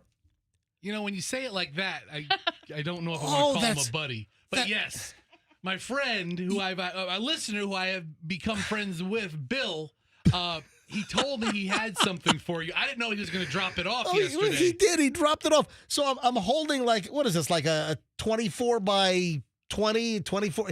I'm holding a reproduction. A matted framed poster of a painting that John Wayne Gacy made. And I think the card, MJ, is whatever has the signatures on it, those are his lawyers. All right. I'm Pogo. You know what? I've seen this before. This is one of the famous John Wayne Gacy clown paintings. He was a serial killer, and he killed young men and then put them in the crawl space under his house in the Chicago area. Yeah, real nice guy. And then once he was in prison for life, he started painting. And he was a clown. He was a clown in real life. He was a clown. He was a killer clown. Yes. Everybody needs a hobby. I don't like clowns. If you type in John Wayne Gacy clown painting, this is the first one. This is the one. This is the first one. So this is not an original, obviously, but it's a lithograph or some kind of repro. But it's framed. And then, hang on, there's a letter attached. Yeah. There's a letter attached, and it reads, to MJ Fester, Andrew, and Michelle, the best morning show crew around. I think this may look killer, bold all caps, in quotes, in your new studio when it's completed in 2027, question mark. It is a very limited edition signed by John Wayne Gacy's attorney, the director of the John Wayne Gacy murders, and various producers of the series. If you like it, thank Fester. If you hate it, blame Fester. Thanks for making the mornings great in the Tampa Bay area. Bill Kimberlin. This is the psychiatrist, right? Is he He's something. I think he's a psychiatrist who works with serial. He has a fascinating story how he got roped into this business. But he has, I guess, had the most contact with serial killers, and he has the largest collection of serial killer art in the country. Yeah, in the world. He has befriended several of these very high-profile death row inmates. Oh my God! Not necessarily just serial killers, but if you're in a couple of states, he's very friendly with a lot of the death row people. And he and I went to lunch before we went on our spring break. And he gave me the basketball card with the Menendez brothers sitting in the background. You know what? Right? I'm going to put this on the wall in the new studio. I'm going to put it right next to that Jackson Pollock that I bought at a flea market for $27 that turns out it's worth $16 million. Yeah, the guy had no idea. No idea it was a Jackson Pollock. Yeah. So he tells me, he goes, I think I might. And then you even said on the air, oh, he has all this art. Tell him I want a clown from John Wayne Gacy. Oh, did I say that? You said that on the air. I don't remember half the crap that I spew from my face hole. During the spring break, he messages me. He's like, hey, remember when MJ said he wanted a clown from John Wayne Gacy? And I was like, LOL, yeah. He's like, you think he was serious? And I looked, you know what? He's such a weirdo. Probably so. Yeah. And then he goes, would he like this? And he sent me a picture of the image that he brought us. And I was like, let's make a time for us to get together. Apparently, this guy just likes dropping crap off after hours when you don't get to meet him. It's good. We could have had you come in here. Come on in live. Present this to me live. Come on, Bill. No, he's a super great guy. All right, 7:46 at the MJ Morning Show on Q105, 104.7 FM. An hour and 20 minutes of nonstop MJ is in effect right now. I'm going through the pile, man. We just a lot to get to this morning, including my fuming story from yesterday. I was fuming. And if you didn't see the video on my Instagram, Certified MJ Radio, that's Certified MJ Radio. I shot the video in the car, in the parking lot, fuming. Was I angry? No. I was fuming because I was driving on fumes. Oh, you were about to be angry if you would have run out of gas. Yeah. I realized as I was getting on the bridge that I had almost no range left. I had 12 miles. I'm like, all right, that should get me to the studio. And sure enough, I go to the studio yesterday morning. I'm in the parking lot with 1 mile of range left. And typically, I'm very cognizant of the amount of gas, but I was I was in the Philippines for 2 weeks, and I come back, and Michelle drags me up north last weekend, so I didn't even have a chance to recover from the Philippines. So then I just, for whatever reason, just so much crap, tax deadlines coming up, all kinds of stuff. And it's, you know what it's called? Life. Yeah. It's life. You're the only person that laid out your list of stressors, and you mentioned the tax deadline. I mean, really. Plus, Well, no. Well, IRS. we have an extension for filing because of the hurricanes, but we have any tax due, I have to have the money in by April 15th. Very stressful. So I didn't check my gas tank. So I arrive on fumes. That's why I was fuming yesterday. So right after the show, I planned to fill up. And obviously I needed to in order to get home. And I was going to go right to the Wawa, right down here on 4th Street, right down from, where our studios are near 4th and Gandy. So I was headed to the Wawa. And you know what? Just in case I don't make it, let me put a gallon in. So I stop at the BP gas station, which is right outside of our office complex, the old Koger, it's now Bay Point office plaza. So I stop at the BP gas station right here on 4th, and it's Koger Boulevard North. It's like a little gas station, on a little kind of wedgy corner over here. So I pull in, and you know what? I'm going to put a gallon in. And then I look at the super. Now, the car that we have, it wants super. It's it's a twin turbo V8 in this thing. So it wants super. It wants 93 octane. And I'm like, you know what? You put a gallon of super in to go. No, I didn't. Oh, okay. Because I looked at the price. They had their regular was at $2.99, and the super was $4.39. $4.30. I'm like, what? So I'm like, I'm just going to put a gallon of regular, the cheap $2.99 gas in. So I put the nozzle in, I set the thing up, and the thing's not working. I'm like, what the hell? So the manager comes out. I'm like, oh, no, you can't put the nozzle in. Listen, I pumped gas now for 45 years. I've never had this happen where I can't do what I did. Yeah. And then I point out, I'm like, why is your regular gas $2.99 a gallon and your super so get a load of this. Michelle and I wanted to confirm the price. It went up since yesterday. This is nuts. I don't know what's going on at this gas station on the corner. So on the way into the studio this morning with Michelle, you were probably wondering why I didn't take the first right turn on 99th by Glory Days, and I went past to go to Koger Boulevard. I pulled in and they were closed, but I'm able to see the prices on the pump. So yesterday it was $2.99 for regular gas. The super was like $4.35 or $4.39. That is a ridiculous spread. Now, I've pointed this out on numerous occasions about what's going on with gasoline in Florida. It used to be that we had 10-cent increases per grade. Yes. So the 87 would be, let's say, $2.99. The mid-grade, like the 89 or the 91, would be $3.09. And then $3.19 for the really $3.19 for the super unleaded. But something happened here in Florida like 15 years ago or so, and the spread became like 50 cents a gallon from the low to the high or more. And this gas station, this BP on the corner, is even more ridiculous. So they had a $1.40 difference from the cheap gas to the super unleaded. So the manager comes out trying to instruct me how to use the gas pump. Like, I've never done this before. Listen, they had equipment problems, obviously. And I said, why is your super so insane? I said, if your super was priced right, I would fill up the entire car with your super unleaded and not this usurious, this jacked up extortion price on your super unleaded.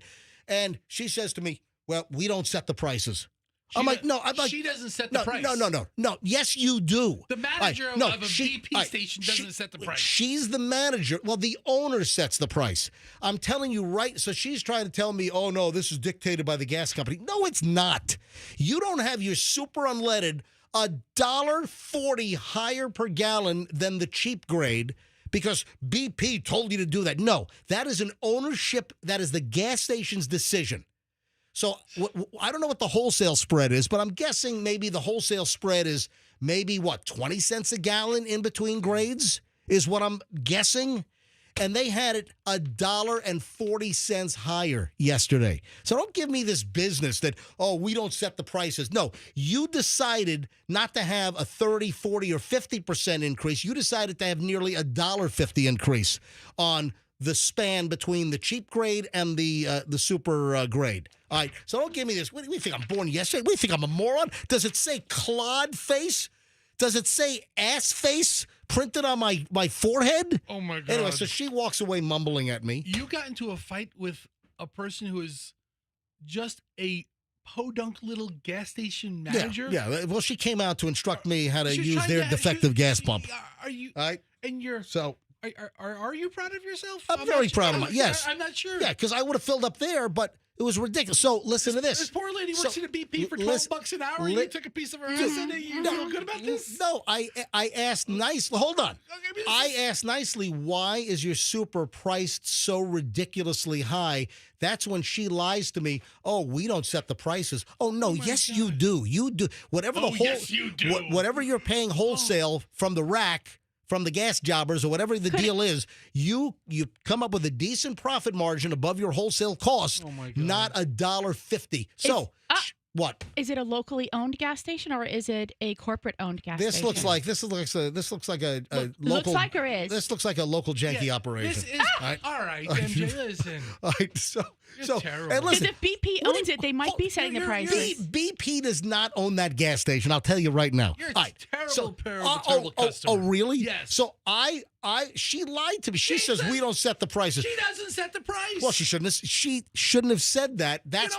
That's what set me off. Do her a favor. Never go to her place again. Guess what? I won't. Well, listen to this. Well, I did go. I went again this morning. So on the way, not to get gas. Not to get gas. Well, just to taunt her? No. Remember me? At 5, you set the prices. They were. I know how to use the nozzle now. Let me show you how to use the nozzle. Do you think she called me a douche nozzle after I left? Probably. All right. So here's the deal. Yeah. So this morning they're closed. 5:30 they were closed, Good. but I wanted. Lucky for her. I knew I was going to talk about this, so I wanted to check the pricing. Listen to this. It went up.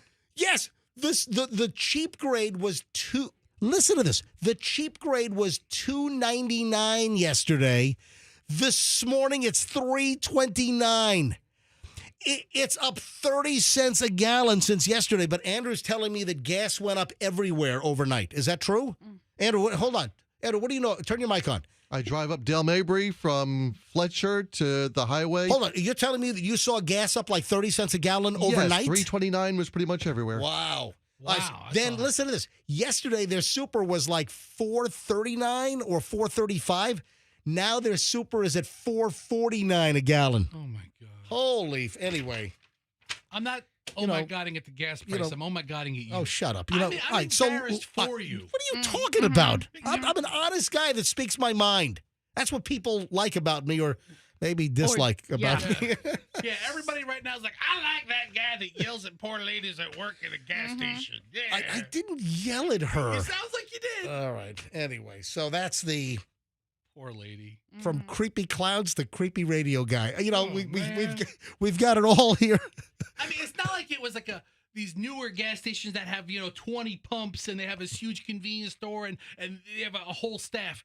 She's probably the only person working there. She comes out to try to help you, and then she gets all of this. Yeah. She's trying to help you. She should have locked the door when she saw you pull up. I just got a text from Julian. You bought 1 gallon. I got and then I went to Wawa and I put more in, and then I didn't fill up because the gas at the Walmart on Dale Mabry and 275 on the Tampa side, that's going to be among the cheapest for me. You, dude. Because that's not worth your time. That's the one thing I don't want to overpay for gas. Let me have one thing that I'm a stickler on, okay? One thing that's what you're going to All right, I've got this is number 2,354. That's the hill you want to die on? Yes. Why does it sound like you're off mic in the back of the room? I'm shouting into a microphone that's inches away from my face, and the processing sucks on this microphone. I don't know why. It does. It's not the talent. All right. The talent is doing what the talent does. Right, so, he will drive until it says dash looking for the cheapest gas. Yeah. We have a lot. We got a lot of ground to cover here, All folks. Right, let's go. Thank you for listening to the MJ Morning Show. A little quirky at times here on 104.7 FM. Spread the word. Tell everyone that you know that if they're not listening to the MJ Morning Show, that they're missing out. And of course, we're in the middle of an hour and 20 minutes of nonstop MJ. No music, no commercials.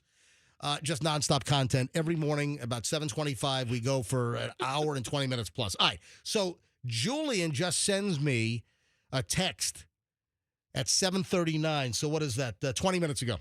Julian says, Val Kilmer dead. What the bleep, bleep, bleep, bleep, bleep. And Julian, if you were listening at 6 a.m. this morning at the beginning of the show, you would have heard that we came out of the shoot this morning with the breaking news that Val Kilmer has passed away. Yeah, Val Kilmer dead, had cancer, had throat cancer. Val Kilmer, who we last saw in a cameo role in Top Gun Maverick, dead at the age of 65. So the family says that he died of pneumonia, but he's been battling throat cancer since 2014. I like Val Kilmer. Man, remember the Doors movie? He was phenomenal as Jim. Yeah, everything about Val Kilmer is what an amazing actor he was, and what a. He was apparently a little difficult at times, but jerk. Listen, I feel bad for Val Kilmer. So Val Kilmer, and we were speaking about this earlier, that in Top Gun they used like AI because he couldn't speak really, and they used a computer.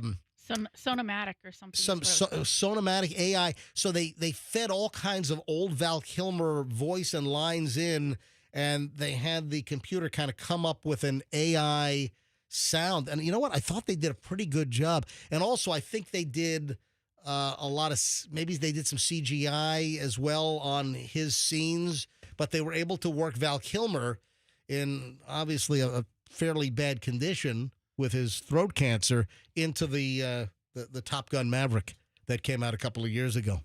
All right. So Val Kilmer dead at the age of 65. And, I asked Michelle about throat cancer and if she could do some research. And, when you think of throat cancer, you think about people that smoked. Yeah.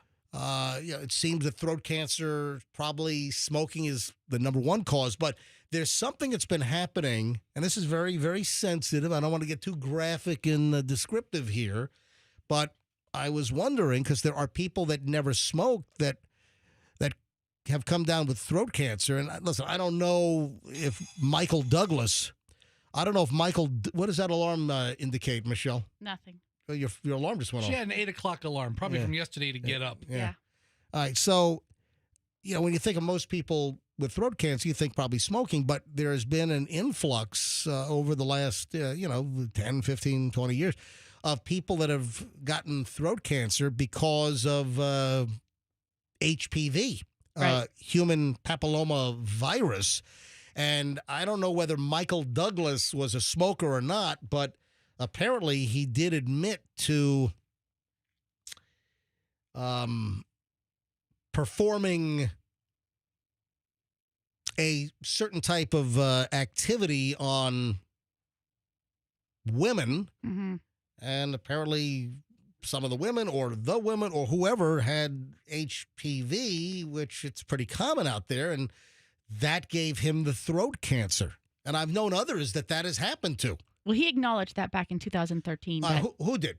Michael Douglas. So read what Michael and keep he acknowledged that his throat cancer was caused by HPV. Right. And so then Val Kilmer was originally diagnosed in 2015, but was in denial. Didn't really accept the diagnosis and didn't really seek treatment because he was a Christian scientist, and not a Scientologist, no. A Christian scientist. Yeah, like the Christian Science reading rooms that you see around. Right. So he just thought that that Jesus was just going to go fixed her. Everybody has their own faith. He had what's going to heal them. Right. But what happened was before Val Kilmer really publicly acknowledged it, Michael Douglas stated that Val Kilmer is dealing with exactly what I had. So Michael Douglas. Right. Michael Douglas said that Val Kilmer is dealing with exactly what. So people connected that link and said, "Oh, he must have throat cancer from HPV." Wow. I've Googled it a million times. Like, how did Val Kilmer get throat cancer? So maybe and he never really kind of answers it. He says that he snuck his dad's cigarettes when he was like 8. But Michael Douglas seemed to confirm that it was it's a diving incident. Are you saying Val Kilmer and Michael Douglas both have throat cancer because they're giving lovers? Perhaps. Well, with Michael Douglas, he says yes. Michael Douglas said, he admitted that. Michael Douglas came out and said that. Okay, I had no idea you get throat cancer from that. Yeah, because of the HPV. Yeah, it's a concern. I don't know how many people are educated regarding that, but it is a thing. Anyway, Val Kilmer, and I think we did a good job around. We kind of beat around the bush here. You know what? Not the two of you. Not around it. We kind of. Right down the middle. I think we did a good job of keeping it somewhat clean for family hour. But look, I got to address it. Val Kilmer dead at 65. Rest in peace. Okay, so I have another question. No, I want to move on. No. Pastor has a question. HPV question. Yes. Yeah. I've seen public service announcements about the importance of females getting the HPV vaccination. Yes. Yep. Can males take that vaccination? Yes. Is that something that males take? I don't know. Yes. I don't know. Michelle says yes. Isn't only a couple of years? Like, aren't you supposed to be like in your mid to late teens? That has been somewhat controversial. That like at 10 or 12 years old, you give your daughter, you get your girl, you get her the first HPV, then you take a second injection, right? Is it like 2 doses I think it's 2 doses. Yeah. So listen, I think there's something to be said, and we're in an anti-vaccine environment for a couple of reasons. I mean, look at the measles outbreaks that are happening. Almost all the kids and we have a measles death. Almost all the measles outbreaks are because of kids that were not vaccinated against the measles. My God, come on, folks. This is science. Science. All right. Yeah. Wow. Yeah. All right. Anyway, Michelle, where are you on March Madness? By the way, I've renamed March Madness Michelle Madness because my wife is. Listen, I really don't care, but my wife hijacks the TV. She's like totally. When does this fire back up? When this weekend? All right. So when can I play on you? So it's Final Four this weekend, men's and women's. Well, the final for the men's is going to be Monday night. Yeah. And they're playing in Texas, right? In San Antonio. So the women's NCAA Final Four starts Friday night in Tampa. Right. And then they play their championship game on Sunday. The men play their Final Four on Saturday night, and they play their championship game on Monday night. Right. So that means we're not going to watch a movie on Saturday night? Oh, hell no. We might have our new theater ready to go. Well, we can watch it in there. Yeah. Fester, are you coming over? How awesome would that be? Listen, Shake and bake. Son of a bitch.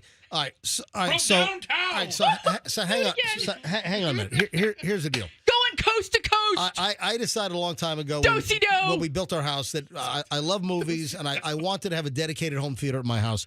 And my equipment is pretty much my projector and everything and screen from like 2009. Okay. So listen, I've gotten a lot of use out of it. My projector, my Runco finally died. Yeah, you updated some of your electronics. Right. Okay, so now, and the new stuff is getting installed, I believe, tomorrow and Friday. So maybe it's ready to go on Saturday.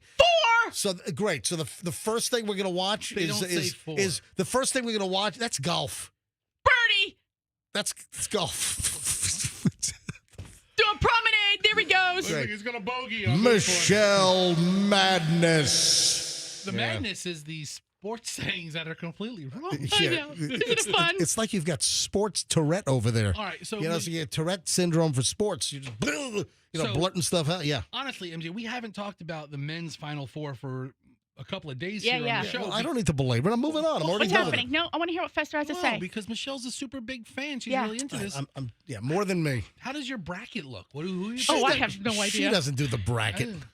She doesn't do the bracket. Anyway, but not Florida. Listen, you know how Chloe and I discern, like, when we're looking and we're like, the two teams are kind of good, blah blah blah. Then we look at the coach and we're like, he looks like a douche. We're voting against him. You think the Florida coach looks like a douche? Oh yeah, douche all the way. What? Just like the Miami Dolphins coach, douche.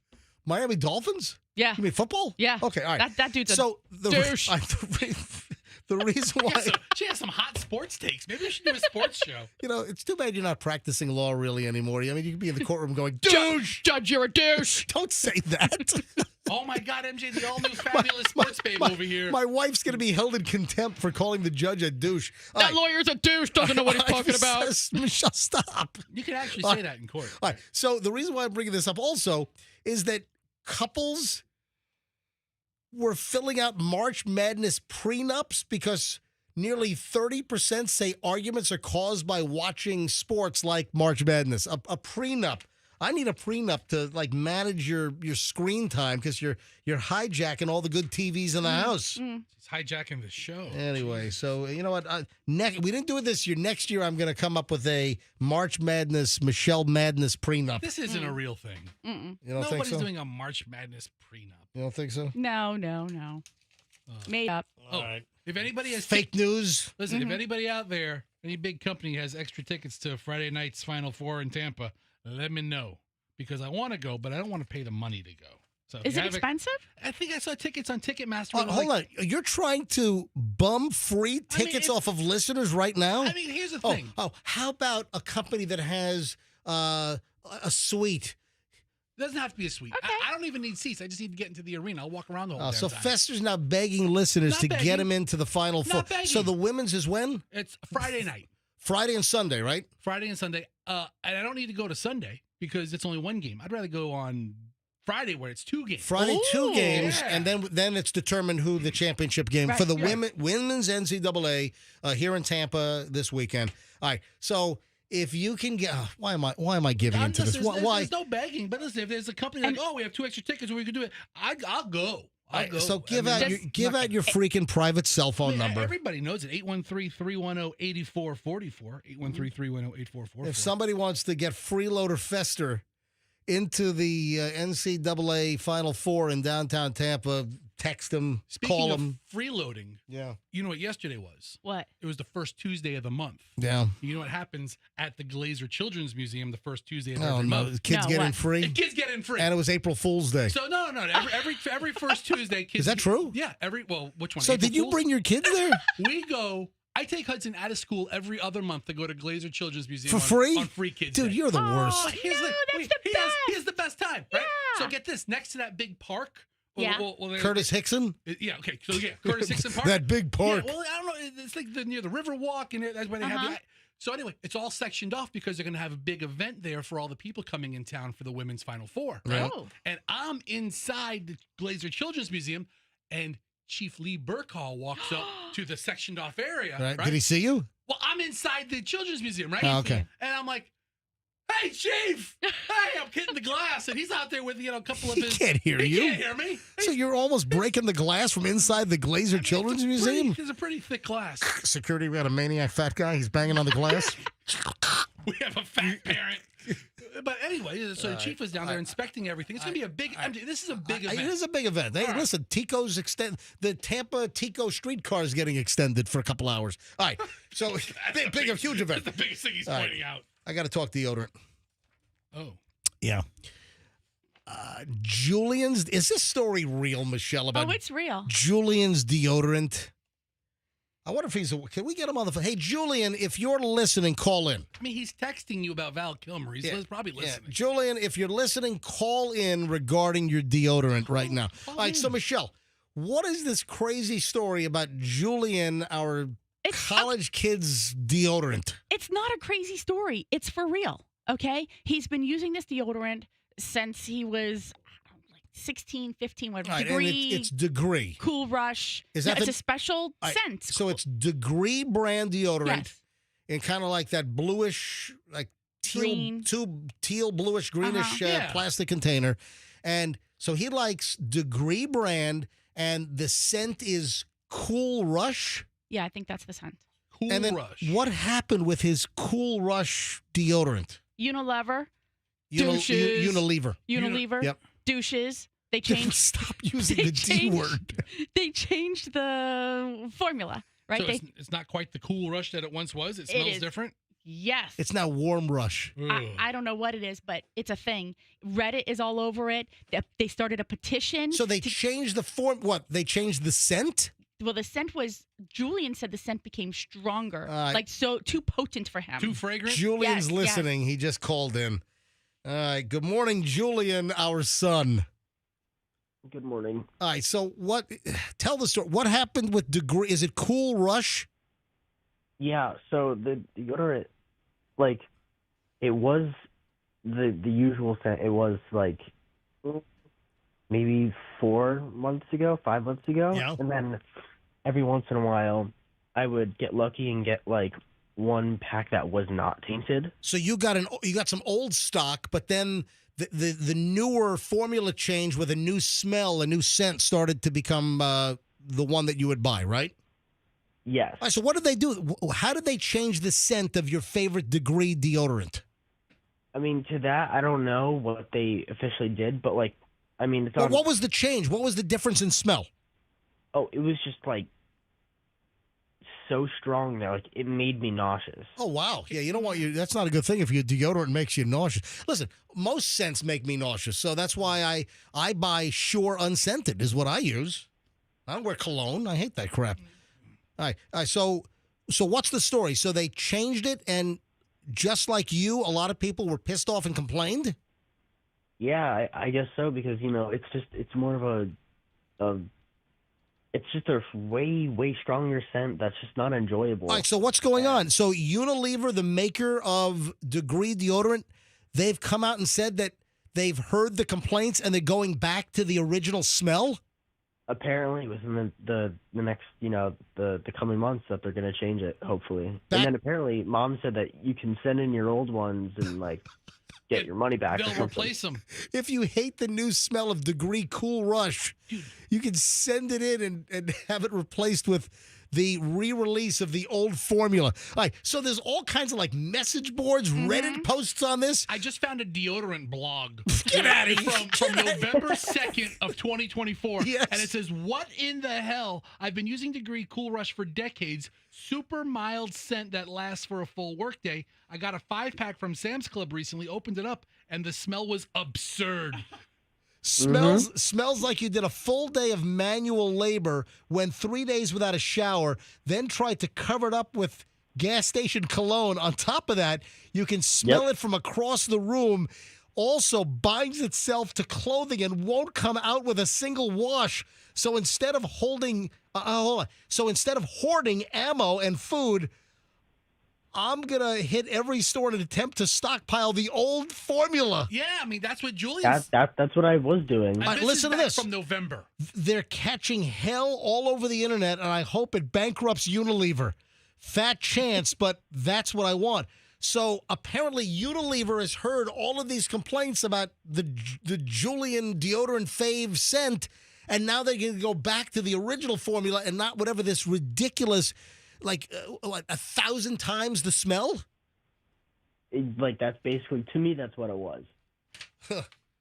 Unbelievable. Look, it's just so potent. So this is an example where apparently Unilever has heard the complaints and they're going to go back to the original scent. On Reddit, there's a whole thread labeled just deodorant, and it says, I've been using Cool Rush for 10 years. Suddenly it smells like cologne. which is, much more stronger than just deodorant. All right. So Julian's not alone, but Julian detected it immediately. All right, J-Dog, glad you're listening this morning, pal. All right, I'm going to go file a claim. Yeah. How many of the new formulas do you have that you need to send in to get the re-released old formula? I probably have like 10 or 15. Are you serious? Like maybe somewhere. Oh, hold on. You have 10 or 15 of the new horrible smell? Because they're atrocious. I can't. They make me so nauseous. You have no idea. He does not like that stuff. It's like you. Like me. Yeah. When you walk in a mall and you go to like one of the scent stores, or like whatever. Perfume Mania or something. And you get the look on your face of like, no, we need to leave. It's like you took 15 Perfume Manias, 15 Yankee Candles, and 15 Bed Bath, Bath and Body Works, and put them all together, and that's the smell. Just jammed them on your armpits. I hate that. Yeah, deodorant, by smelling deodorant, it's not supposed to make you... Oh, hang on. Oh, you hit the wrong sound effect. I hit the show close. I'm sorry. So you're setting up a funny joke. You hit the wrong sound effect. Take two. All right, and action. All right, and action. So smelling deodorant is not supposed to make you go, holy God. And look at that. Genius. That's fantastic. A take. We'll keep it. All right, Julian, I got to run, but thanks for checking in, buddy. All right, of course. All right. Deodorant on the MJ Morning Show. Look at that.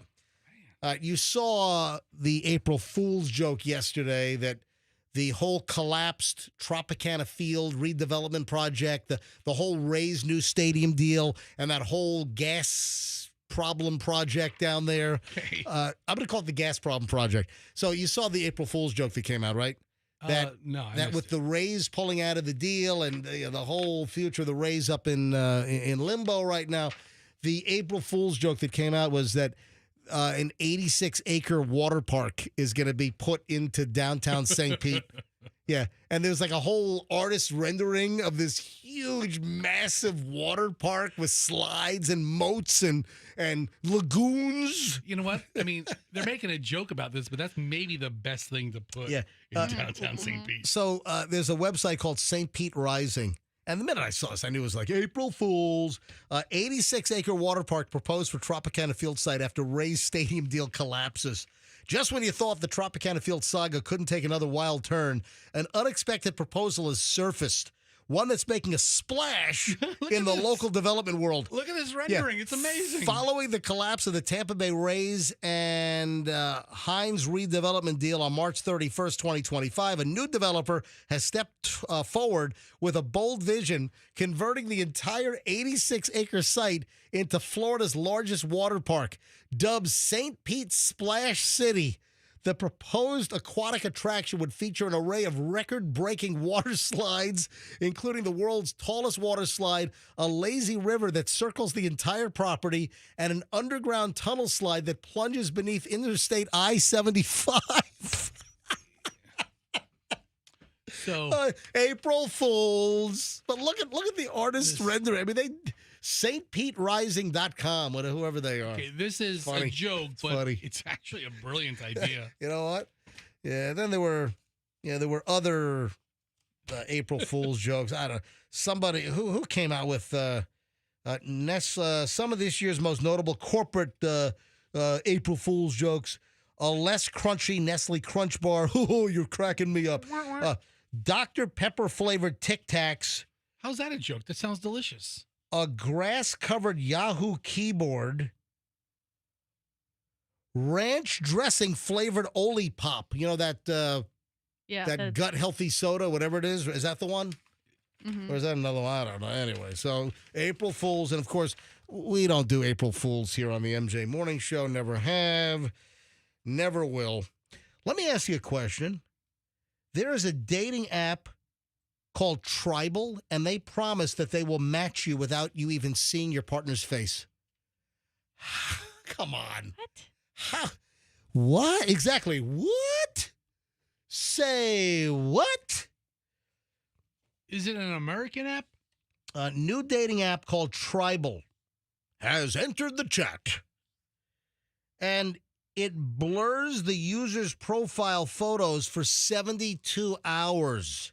So, according to the post, the unique feature encourages daters to focus on the person behind the screen and foster deep conversations, leading to more meaningful interactions, according to the tribal founder. This is crap. Clinical psychologist Rachel Harker.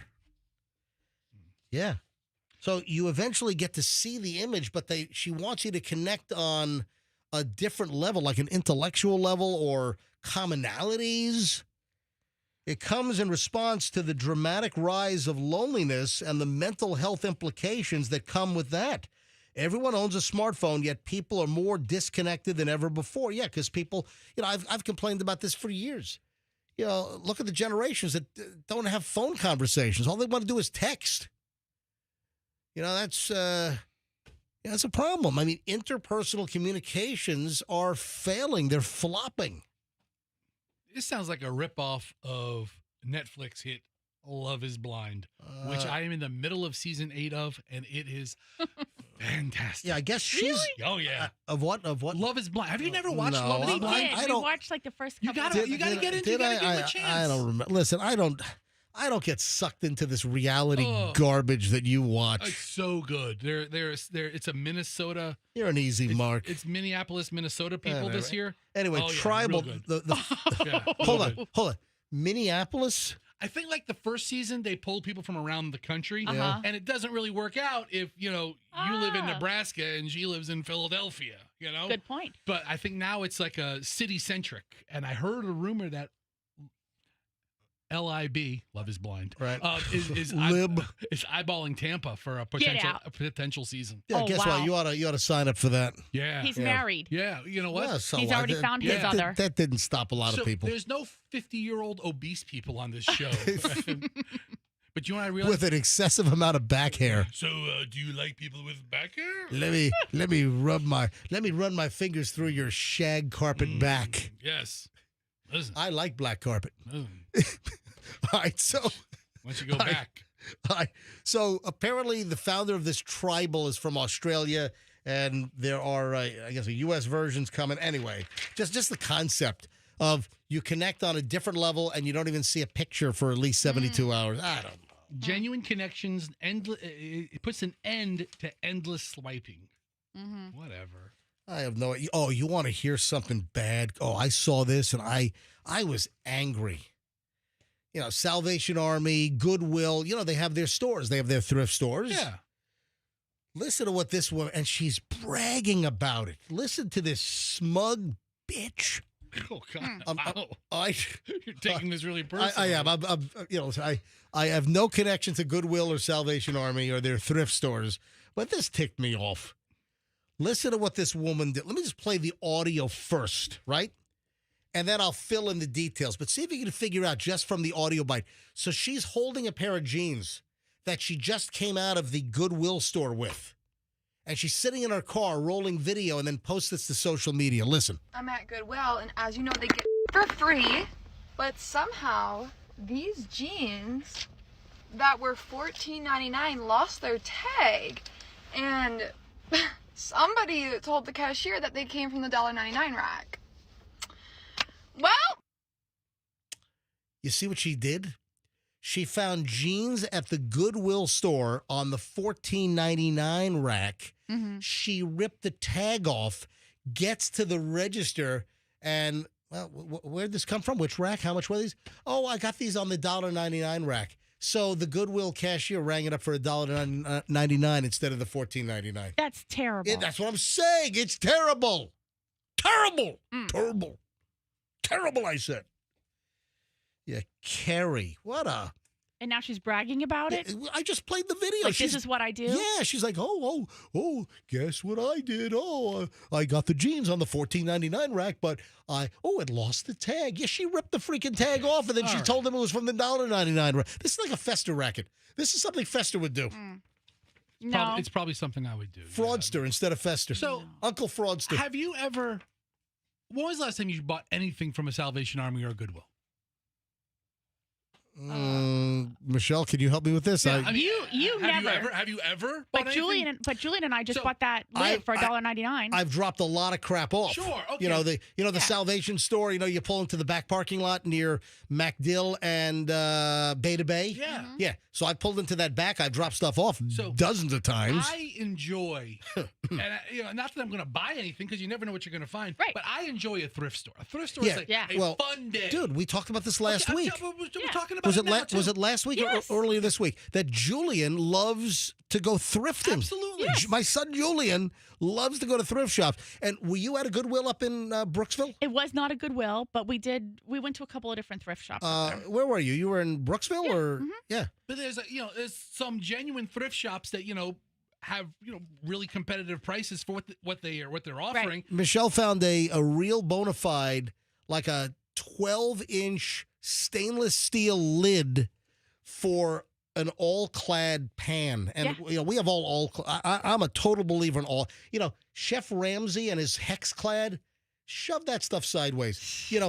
Made in China. Yeah, buy all-clad, made in Cannonsburg, Pennsylvania, USA. All right. So anyway, do you realize seriously? Do you realize the bulk of our all-clad cookware? Yes. Is from our wedding year, from 1994, and we use the stuff daily. Yeah, except for this new lid you have, which is from some dead old lady right. Michelle found in the discount bin at some thrift shop in the middle of nowhere. Yeah. But Fester likes to go thrift shopping. But the Goodwill pricing is insane. It is? It is. You go there, you think something's a couple of dollars, or $1, or $2, or $3. I think Goodwill has like a full retail kind of business model. Really? And sometimes the really good stuff that we've heard complaints about Goodwill and Salvation Army, that sometimes the really good stuff never makes it to the floor, that they then put that stuff like on eBay. Okay, that stuff is fine if it's like super valuable stuff. But you look at some of their furniture and stuff, right? And I'm not looking to buy furniture from Goodwill, but what they think they can get for this stuff is insane. Really? You specifically shop at Goodwill, or there's a clientele who buys stuff there. While I enjoy just looking at all kinds of random crap. Yeah, doesn't matter what store it is. Listen, before I move on, I'm just telling you right now that you got this lid for $2, and we have a spare 12-inch heavy stainless lid now for all clad.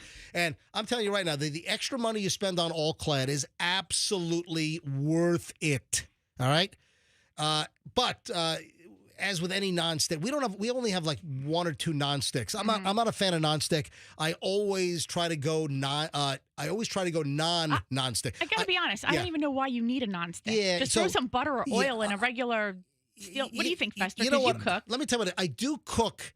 I cook the Trader Joe's cauliflower gnocchi in the nonstick, but why? Because it does come out better than that. But I'm telling you right now that buy all clad, it's the best stuff out there. But if you do buy nonstick, the nonstick surface will come off and degrade like any other nonstick product. Fester, do you ever use a nonstick? I love Forever Chemicals. Well, that's I have no issue with that. I mean, that's the other thing. True. That's hocus pocus science. That's the other thing. I mean, but Forever Chemicals, shut up. This woman is awful. I'm at Goodwill, and as you know, they get for free, but somehow these jeans that were $14.99 lost their tag.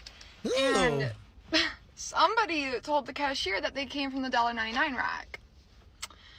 Well, all right, just a bad young woman. That woman's a thief. Yeah, absolutely. But Goodwill's pricing is, and Salvation Army, and a lot of these bigger chain stores that have tremendous overhead. All right, nuts. All right, moving along. So, got a little Florida pile here. One I had this in the pile like on Monday, and I just didn't get around to. What is today? Today's Wednesday. So I had this early in the week. I didn't get around to it. Did you hear about the Duncan Donuts story? All right, I'm emphasizing nuts. I'm not sure which part of that headline's funny, but Duncan it is. Donuts. Guy drives to a Duncan, and by the way, you're supposed to say just Duncan now. They want to rebrand as just Duncan, and they want because there's so much more than donuts. So they've taken this guy's putting the nuts back in Dunkin' Donuts. So this, can you imagine where this is going? What's happening? Guy in Auburndale drives to the Duncan Donuts. The lady at the drive-thru looks down. The guy's fully exposed. He's got his Duncan Munchkins hanging right out. Oh, that's just gross. It is. An Auburndale man has been arrested after exposing himself for showing his junkin at Duncan. Oh, man, there's so many jokes. Oh, they're all junk. I just came up with that. That's a good one. He showed his junkin at Duncan. Yeah, this is a sicko. I mean, there's Long John jokes. There's a couple of other jokes I could think of. I don't want to say on the radio. Yeah, ring toss with the donut hole. All right, so wasn't thinking of that one. All right, I was thinking more of glazed donuts, but still, I don't want to say it on the radio. The Auburndale Police Department said charges were filed against Paul Ring. What if he uses a ring? Nope. What if he uses a ring on that thing? Nope, just a jelly donut. So Paul Ring, 60, has been charged with exposure of sexual organs. Investigators said that the incident happened back in March. He was driving a red pickup truck, waiting in line at the drive-thru at Duncan in Auburndale, waiting for his order. The victim working the drive-thru apparently saw the suspect pull up. She asked the suspect for his card to pay. Authorities said that's when she noticed that he had his pants down and he was fully exposed, showing his junkin at Duncan. The manager who was on duty called the police. Victim told police that she felt extremely uncomfortable. I bet. Had recognized the suspect, saying he's been to the Duncan several times. Look at the guy's mugshot. In his mugshot, he seems awfully proud of himself. He looks like the type of guy that's showing off his his Boston cream. It's like he's in his mugshot. He's agreeing that he was the guy. He's like, "Yep, I'm the guy. That's me. Yep. I'm the one who showed his junk in the Duncan." Hey, did you guys hear about the guy showing off his wiener at the Duncan drive-thru? Yes, that's me. His mugshot confirms it. Paul Ring. Yeah. Holy crap. How you doing? Yeah, law enforcement investigated and were unable to find the suspect based on his vehicle tag number. They identified the suspect as Ring during their investigation and somehow figured out it was him and took him into custody on, when was this? This was March 28th. Yeah, this is, I guess it was last week is when this thing happened. Unbelievable. And I had the story in the pile. I just didn't get around to it. You know what my favorite donut is? Creamfield Long Johns. All right. So good. So good. Got one for you. Yeah, I got a deformed one. It kind of looks like a bear claw. Moving along. All right. One or two other Florida items here. So remember we talked about the possibility of Florida requiring a front license plate? Yes. Yeah, we talked about this earlier in the week. Yeah, there's a state senator, Joe Gruters, who introduced a bill after a hit and run. And, you know, there have been numerous hit and run cases in Florida. And all kinds of, it's like 10 times it's happened in the last couple of years when you could have caught the guy if we had front license plates. Well, maybe. So Senator Joe Gruters, he had originally put in a front license plate requirement in a bill for the Lily Glaubach Act. And this was introduced, Senate Bill 92, to honor 13-year-old Lily Glaubach, who was killed in a hit-and-run accident while biking home from school in Sarasota. This is, just south of us back in 2022. So Senator Gruters represents Sarasota County. And listen, I feel awful for the family for, what happened to Lily. I remember the story. As a father, this gives me great pain. But apparently Florida's not ready to have to put a front license plate on the car. And listen, I'm just going to be honest. For the family of Lily, they're like, maybe a front license plate could have helped identify the vehicle. And they look at the people complaining about front car aesthetics. And screw you. Yeah, it's a car. Well, that's what the family's saying. And I get it. I understand it. But that's going to be a tough hurdle to go backward after decades and decades and decades of Florida not having a front plate to put a front plate on. I think whatever. Put the front plate on. Who cares? It's a car. Yeah. If it helps you identify, mischievous or really bad behavior, right? Michelle, let's do it. Michelle, the prosecutor, with your prosecutor lawyer in mind, I get it. And if I were the parents here, I'd probably agree. But you have to also understand the other side of the coin that there are. No, I'm just saying the reality is a lot of people like having just one plate, not messing up the aesthetics of the front of the car. Oh my! That is the most stupid rationale Listen, for not having. I'm just telling you what some people are saying. I never understood it. When we moved here, I was like, why don't I have to have 2 license plates? And I get stopped in New York when I was driving my car, and they'd be like, "Where's your car licensed?" And I'm like, Florida. Yeah. And they go, "Oh, okay." And then they would walk around the back and see it, and they were like, "In New York, you need to have 2 license plates." Well, I was like, guess what? This is a Florida registered car, so go pound sand. But in about like 2/3 of the states, it's a front and a back. Yeah. But going backwards is going to be. I don't think that's going backwards. Difficult. I think it's progress. And if you like, Chloe just got her new Mazda. Yeah. And in the back, they don't install it, but in the back of her hatchback, there's like a plastic mat that's still in the plastic, and then there's also the front license plate bracket. Yeah. And most new cars, it comes with every car. You get the front bracket with most cars. Listen, our X5 that just got replaced because of because of Helene flooding our old X5. They come with the bracket, even though we don't install them here in Florida, but the bracket's there. I've got rental cars that have still had the bracket in the back. Like Chloe's Mazda SUV is obviously registered in Florida, only a rear license plate right now. But if Chloe goes to school up north and then re-registers her car up there, for maybe an in-state tuition deal or something to that effect, she's most likely going to have to use the bracket and put a front plate on the front of her new car. So I think it's just aesthetic. Anyway, but here's the deal. Here's the update. What? Tell us. They pulled that provision from the bill. That's awful. Yeah. So Florida drivers may not need a front plate. I don't think this was going to pass anyway. But after a lot of feedback, a lot of constituents got a hold of Senator Joe Gruters, and he has removed the front license plate requirement from Senate Bill 92. Whatever. For Lily. Selfish, insensitive. Put it back on, Joe. Then run for governor. Yep. That should be your platform for Governor Joe. So, in this state, I will mandate front license plates. Aren't they made by the prisoners? Yeah. Like, just give them a little more work to do. Who cares? Yeah. I think our prisoners make our Florida plates. Yeah. I think they do here. I think so. In a lot of states they do. All right. I'm going to give you a line, and tell me if you can figure out exactly what's happening here. So tell me if you can see if you know where I'm going with this. Get off my pond.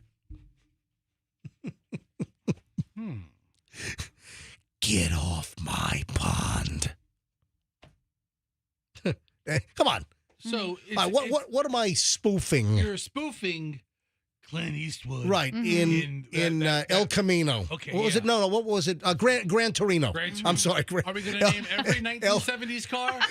El Camino, Gran Torino. All right. Yes. In Gran Torino, right? Yes. All right. Clint Eastwood says, "Get off my lawn." So I said, "Get off my pond." Yes. Come on. What are you, an HOA president? You're pretty close. So this happened over in Brevard. It's actually a woman. So get off my pond. Donna Elkins, 59, faces charges of aggravated assault. Why? Woman arrested after deputies claim she held 2 boys at gunpoint for fishing in her backyard. What the?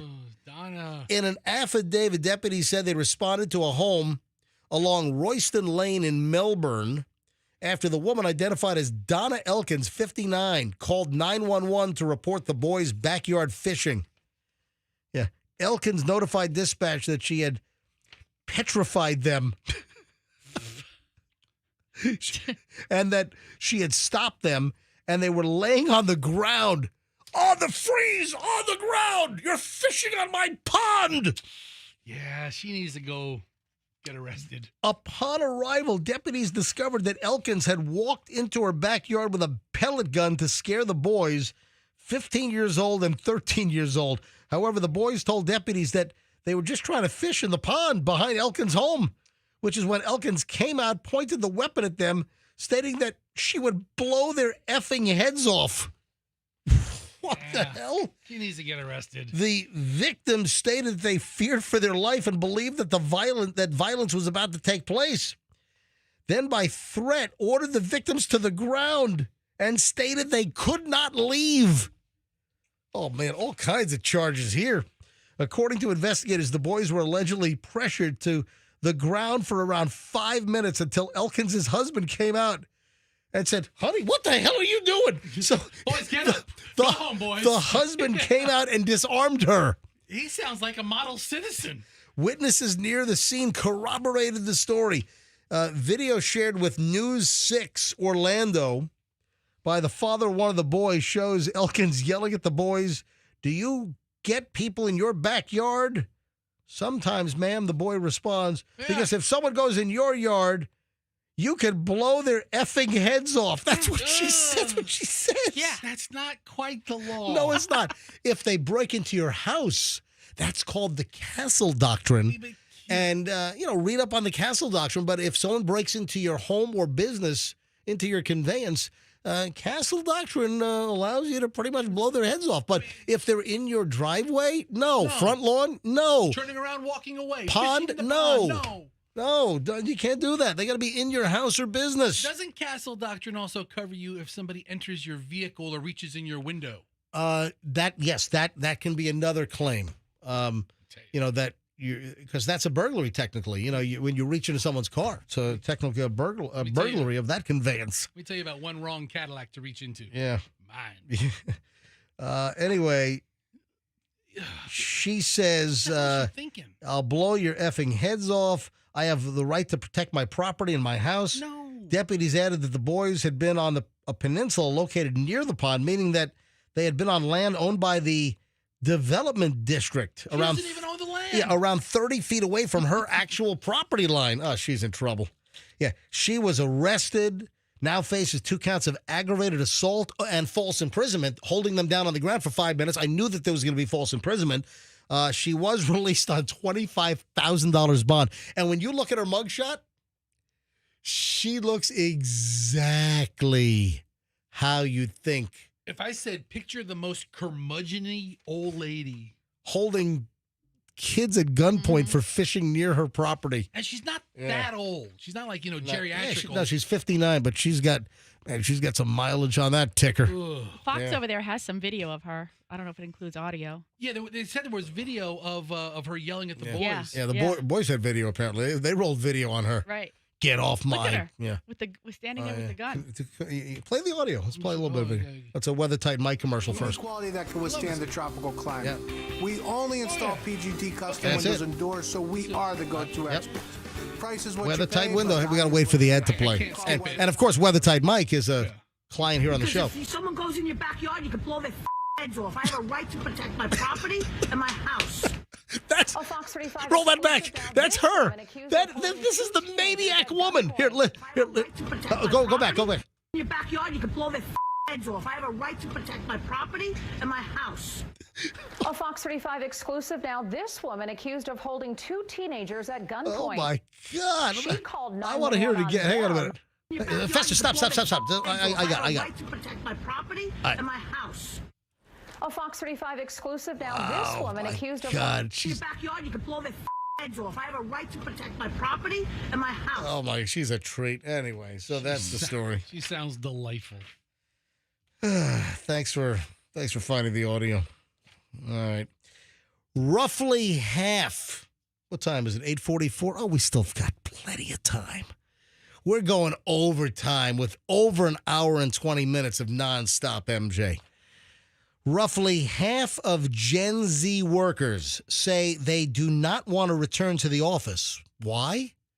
There's been a big push in the last couple of years, and even more so, like with a lot of government jobs, the last couple of months, you're going back to the office. Come back to the office. Or a lot of companies really in the last year or so have really made people come back to the office.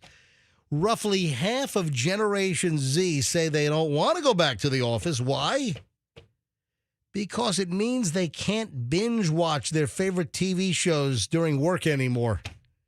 So there's an admission that a lot of Gen Z working from home, they were binge watching their favorite streaming shows while they were home, and they can't do it if they've got to go back to the office? That's terrible. MJ, a lot of what's jobs. Going on? What's going on with productivity here? A lot of jobs, whatever the job requires, you can probably get done in a few hours. but the day ends at 4 or the day ends at 5 or 6 even. There's a lot and of then jobs. Watch 6 episodes of the new Suits. Yeah. Has there even been 6 episodes? No. How many have there been so far? I think maybe 5. Okay, Maybe I'm far 4 or off. 5. Way off. Yeah, I'm way off. Wow. All right. Man, a lot of Gen Z stories just nonstop. And listen, both my kids are Gen Z, and luckily I don't see all of the crazy Gen Z behavior that we have stories regarding. I don't see all of that with my kids. I think what they're doing is they're just running it in the background, right? So like they are working, but they'll have, the old Suits or the Gossip Girl or something, it's just playing in the background and you can kind of be working and then it's, it reaches a pivotal point and you stop and turn around. But you could roll through, 6 or 8 episodes in a day. I mean, you know how much screwing off there is at almost every office between just walking around and between just, going on breaks. It's not, yeah, I think you have the idea of they're just sitting there on the couch watching the TV instead of working. No, they're working, but they have something rolling in the background. Women are spending $20,000 to shrink their waists in something called Rib X-Car. RIBXCAR. What the heck is this? Is that one word? Rib, it's RIB, then a capital X, then lowercase CAR. Rib X-Car. I got to call my brother on this. New procedure. Women shelling out thousands to undergo surgery to achieve the coveted hourglass figure. So like the tiny waist, the bigger hips. Mm-hmm. So Rib X-Car are reportedly minimally invasive procedure. Because we've heard about, the rumors of like Dolly Parton or Janet Jackson having ribs removed to get that figure. I don't know if that's ever been confirmed. But Rib X-Car, a reportedly minimally invasive procedure, uses ultrasound guidance to reposition the 10th, 11th, and 12th ribs inward, creating a more sculpted, defined, pinched waistline. Get out of here. All right, so surgeons can modify the curvature of the lower ribs with tiny little incisions. No, this is ultrasound. But with a tiny puncture all right, hang incision. On a minute. I'm reading off of the plastic surgery website. Oh, you're on there? All right. This replaces rib removal surgery. Right. All right, let me call my bro. My bro's a plastic surgeon. He knows this crap. At 8:48, MJ Morning Show, Q105, 104.7 FM. Minimally invasive with a small puncture, no visible scars, no bones removed, only reshaped. Yeah. Recovery time is 2 to 3 weeks as opposed to several months. This is Rochelle Burnett of Veritex Legal Solutions. You reached my voicemail. You dialed the wrong number? I did. I called Rochelle or something or other. Hang on. Oh, I hit a 4 instead of a 5. All right, my bad. Sorry, Rochelle, whatever, from some legal solutions. Apologize. It's a fairly new innovation. Hey, we're live. Your bro, I got Fester, Michelle's here. Hey, have you ever heard of Rib X-Car? Yeah. All right. Is this true? Rib X-Car, reportedly minimally invasive procedure, uses ultrasound guidance to reposition the 10th, 11th, and 12th ribs inward, creating a more sculpted, defined, pinched waistline. Yeah, for some reason it's gained popularity lately. Yeah, but does it work? Is it real, or is it just some junk? No, it's real. People do it. But do you get results of having a more hourglass figure and a smaller waist? Yeah, it brings the ribs in and makes a narrower waist. All right, but you don't sound too excited about this. I don't know. I'm a little on the fence. They say it's pretty safe. I haven't done it, but it's significantly changing the anatomy of the rib cage. Mm-hmm. I haven't done it myself. People have taken interest in it, and it's gained a little bit of popularity. Well, guess what? Women are spending anywhere from like $14,000 to $20,000 to have it done. Yeah, I'm a little on the fence about it. Yeah, well, let us know if you're off the fence. So, Drew, if I wanted to come in and have you remove a couple of my ribs, you'd say no? Probably, unless I was rebuilding you an ear or something. Well, hold on, Drew. These are two totally separate procedures. I mean, have you had customers request a rib removal to look slimmer? No. Okay. Again, it's gained popularity lately. It's been done for a long time. Not this, branded Ribex car, which is a guy that kind of popularized this in-fracture method. But, people have been removing ribs for ages, for narrowing or slimming a waistline. So it's not like it's something that's brand new. It's been done for a long time. It's just not that many people do it or have had it done. Tell you what, all this rib talk, I might have to stop at Jimbo's on Kennedy and get a rack of ribs on the way home. So good. And maybe McDonald's will bring back the McRib. Oh, they do bring back the McRib. There's actually no bones in that. Yeah, typically, yeah, that's the irony. That's the irony. Oh yeah, the McRib had McRib X car is what it had. All right, Drew, I got to run. All right, buddy, thanks. Bye. See ya. I mean, he's really dry, but kind of funny sometimes. I think you woke him up. No, he's probably in the middle of a surgery. Maybe so. All right, which fast food chains are notorious for screwing up your order? Who gets it right? Who gets it wrong? And these are pretty much the national chain. What time is it? Let's see. How long is my break here? I think I can go a little longer here. Let's see. Yeah, I can go for another minute or so. You know what? I'm not gonna. I don't want to cut this short. All right. So the numbers are in. There are numbers of how the accuracy is with major fast food chains and getting your order right. Why can't I have that research project, right? It's perfect for you. That's like the best science work ever. Right. Who's the best and who's the worst in getting your order right at a fast food restaurant? Oh, also, this is the worst thing to leave in the jacket pocket of clothing you're donating to a Goodwill. This was, I guess, a jacket was donated to Vietnam Veterans of America. The worst thing you can possibly accidentally leave in the pocket. We'll get to that next. Oh, Lauren Sanchez, the fiance of Jeff Bezos. Getting married soon. Yeah, well, she's getting blasted, for being, well, she's got an accessory item that she's holding and she's like flaunting it and she's getting a lot of crap. We'll get to, and your email address, what it says about you, depending on what your email address is. And I'll tell you right now, I got a story about a UPS driver that got robbed. You try to rob my jacked UPS driver, Bobby, he's going to pound you into the dirt. All right? Yeah. This thief, if he tried to rob my UPS driver, bad news. Oh, no. All right, hold on. All this next. Don't move. Here on the MJ Morning Show and more on Q105, 104.7 FM. And this brings to a close well over an hour and 20 minutes of nonstop MJ.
is 9:01 at the MJ Morning Show, the final hour of MJ, Fester, Michelle on a Wednesday. All right, here we go. So the fast food deal.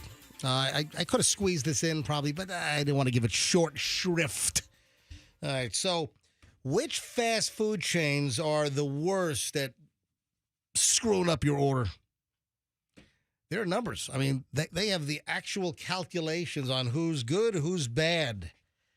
And according to In Touch Insight, and this is a company, I guess, that serves QSR, it serves the industry, and they keep track of speed and accuracy when it comes to fast food drive-thrus.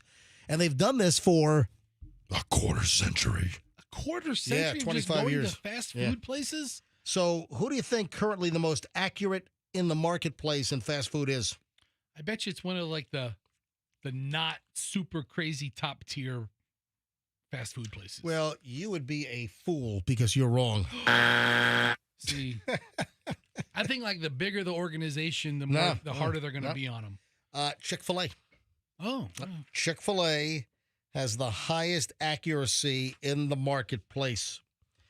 Accuracy rate of 92% over the past 6 years, according to the data. I will say Chick-fil-A is like, I think, the only place that I go to where, at least since COVID, I don't shout my order into a speaker. You know, somebody actually takes it and enters into a tablet, and then a lot of times they'll take payment right there. You know, PDQ will also take orders outside with the tablet as well. Sometimes, depending on the the volume. But listen to this. Okay. Listen to yes. Can I ask who the other contenders are in the? I'm getting to that. Okay. That's like first place. Yeah. So Chick-fil-A comes in number one with the most accuracy. Yeah. And then Fester said, "Oh, I'm sure it's not the big boys." Guess what? You're wrong. Okay. What about like where does McDonald's rank on this? You know this place because of the song. Michelle loves it every time. Yeah. So Burger King and McDonald's happen to be tied for second place. Mm-hmm. So that's as big as it gets. Burger King and McDonald's. I thought they would be like really low on the list. Burger King and McDonald's tied for second place with accuracy of 88%. That's cool. Good for them. Right. So Chick-fil-A number 1 at 92%. Burger King, McDonald's tied at number 2 for 88%. Guess who came in last? KFC. Yeah, KFC came in last with the lowest 6-year average, 81%. However, KFC was the most improved since last year, 2024, and they're actually ahead of Taco Bell, Wendy's, and Duncan right now. So it seems like there's a little bit of a comeback. Can I just point something out here? Yeah. Chick-fil-A sells what? Chicken. And what else? Waffle fries. That's pretty much just. Yeah. So how hard is it to get? Whether you're having the grilled chicken sandwich or the fried chicken sandwich. All right, so it's not difficult. All right. But as you go down the list, some of these restaurants have Taco Bell has tacos, quesadillas. Yeah, aren't they chips. they're doing fried chicken now? Isn't Taco Bell doing chicken tenders or whatever the hell they're I don't know. The more expansive menu you have, the more likely you are to get something incorrect on the order.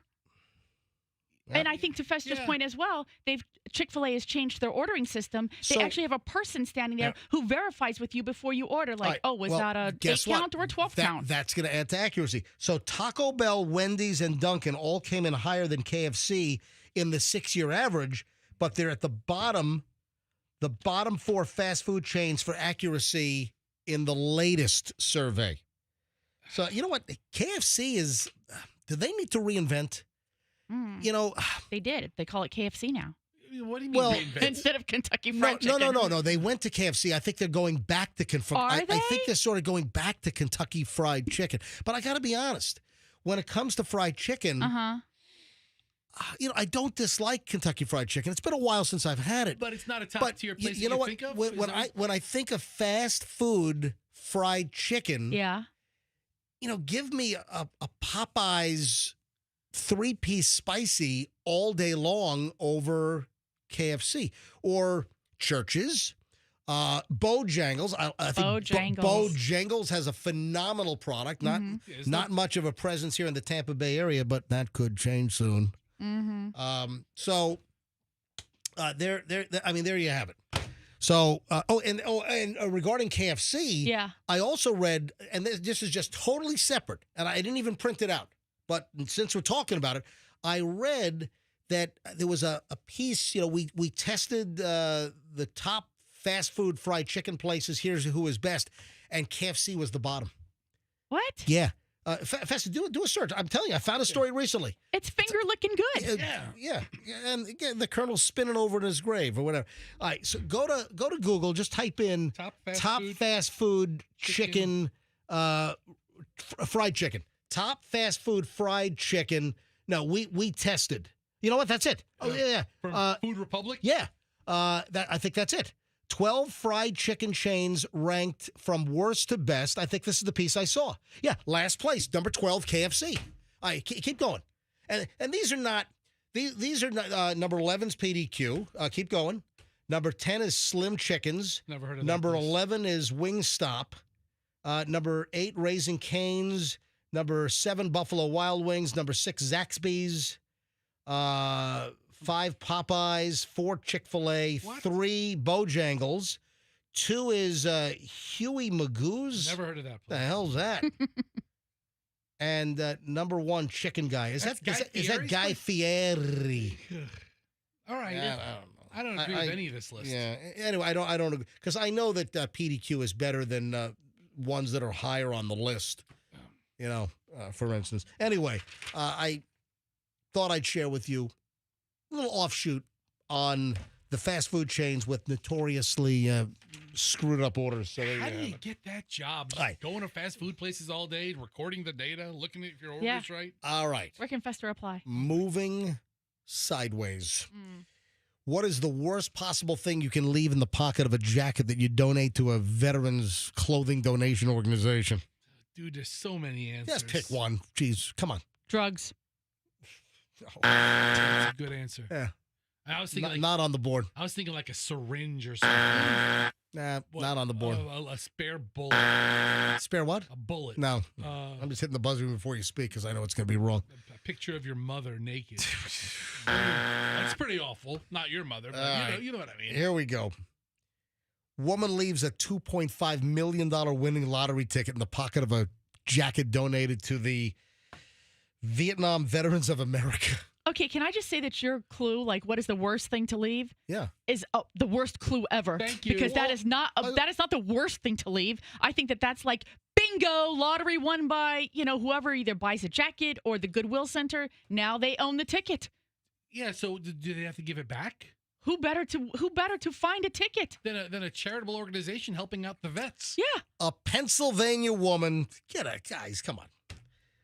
It's like the stories you hear of and there was one, I don't know, a year or two ago. Remember, like the grandmother and grandfather of the family had passed away. They were cleaning out the house. Mm-hmm. They donated like a couch, and there's like $48,000 stuffed in the couch and it was donated.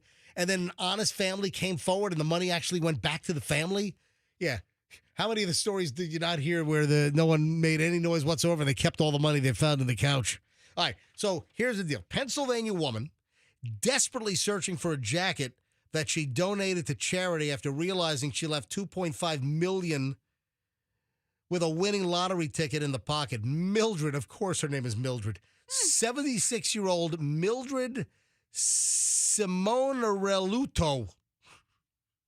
That's fluid. Said she purchased a ticket for a Pennsylvania Cash 5 drawing at the Stop and Save store in Murraysville. 2 weeks later, she was surprised to learn that she had matched all 5 numbers, 14, 22, 33, 35, 38. She attempted to locate the ticket, but soon came to a startling realization. She left it in the pocket of a jacket she donated to Vietnam Veterans of America. I was stupefied. There are no words. There's no expression. How can I get it back?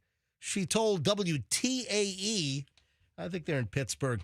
She attempted to track down the jacket, but soon learned that the charity sends its donations out across the country. Yeah, good luck. And even overseas, and no way to track the item. The Pennsylvania Lottery told her that there was no way to claim the prize without the physical ticket. Ticket expires May 8th. Ticket expires in just over a month. Tough luck, old lady. Oh, my God. There's a $2.5 million winning ticket. So here's the thing.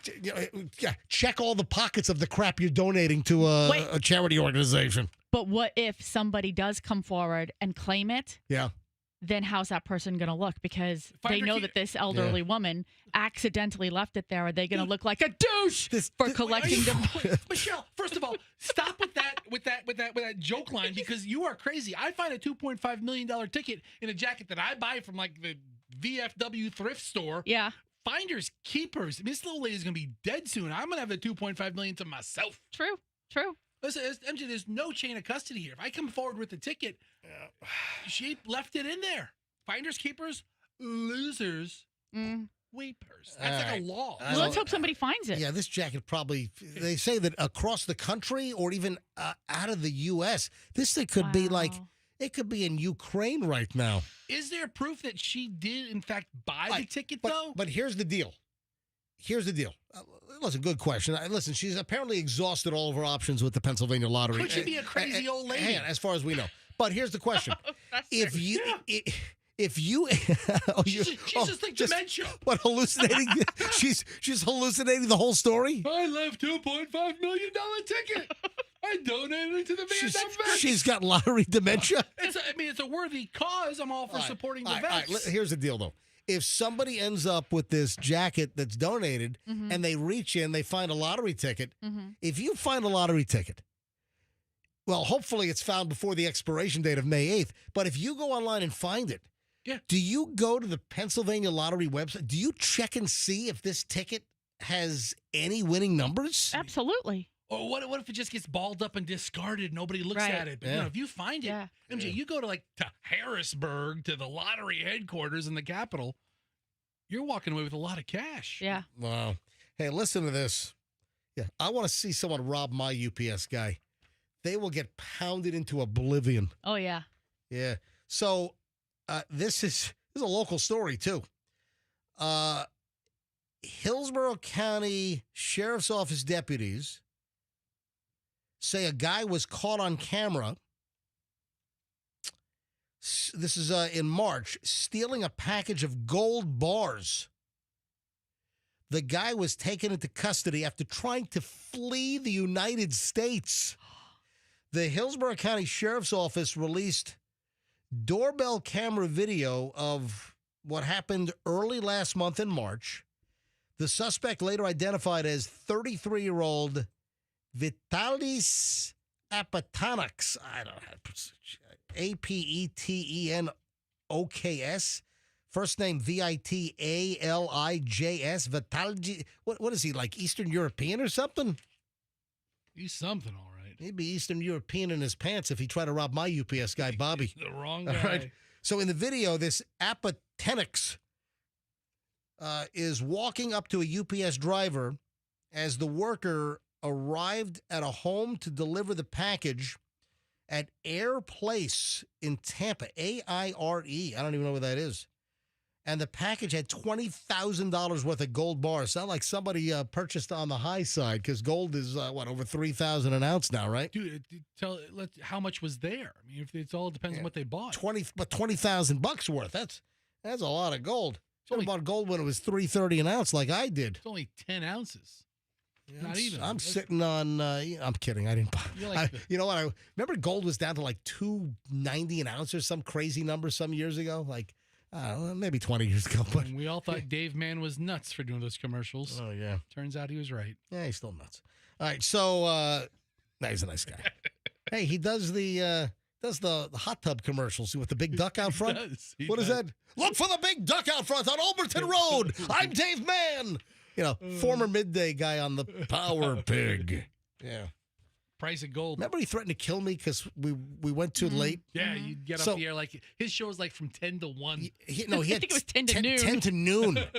So Dave Mann was 10 to noon. Yeah. And sometimes I would take the MJ morning show to like 10:20. 10:20. And he threatened to murder me because his show then only became like an hour and 40 minutes.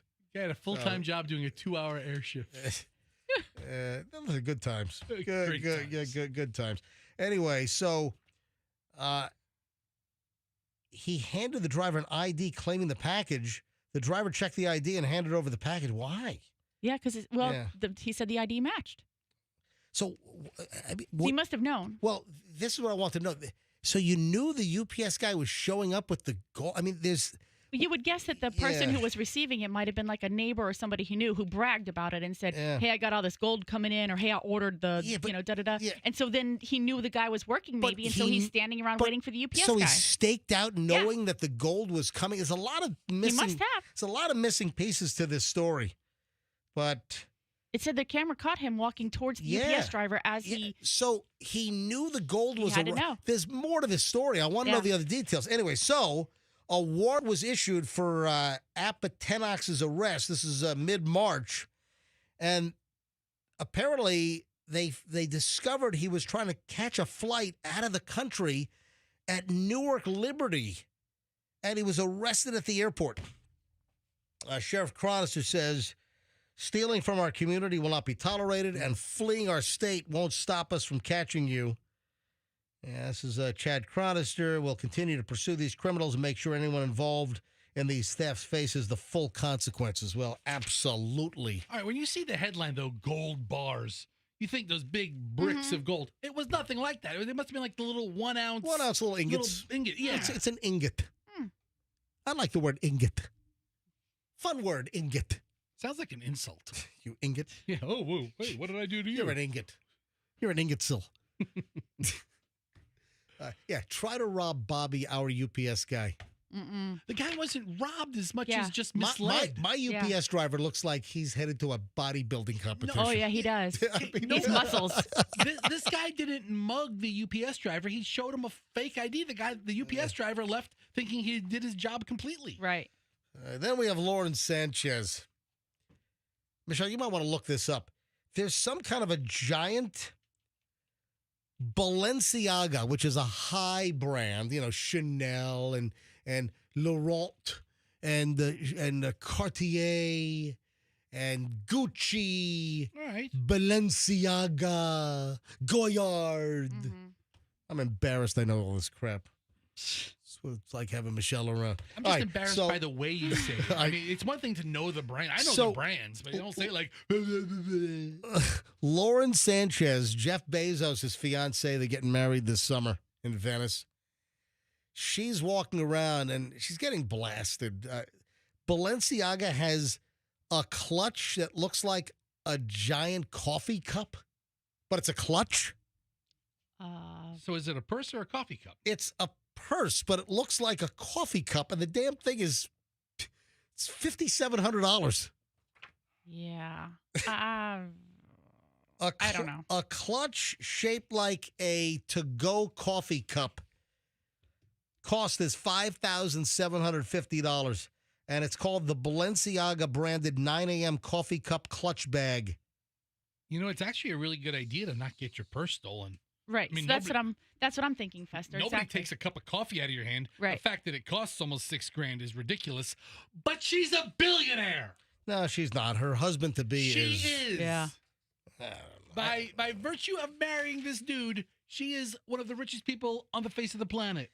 I just don't know that that's the very practical for other than Fester's mentioned use. Yeah.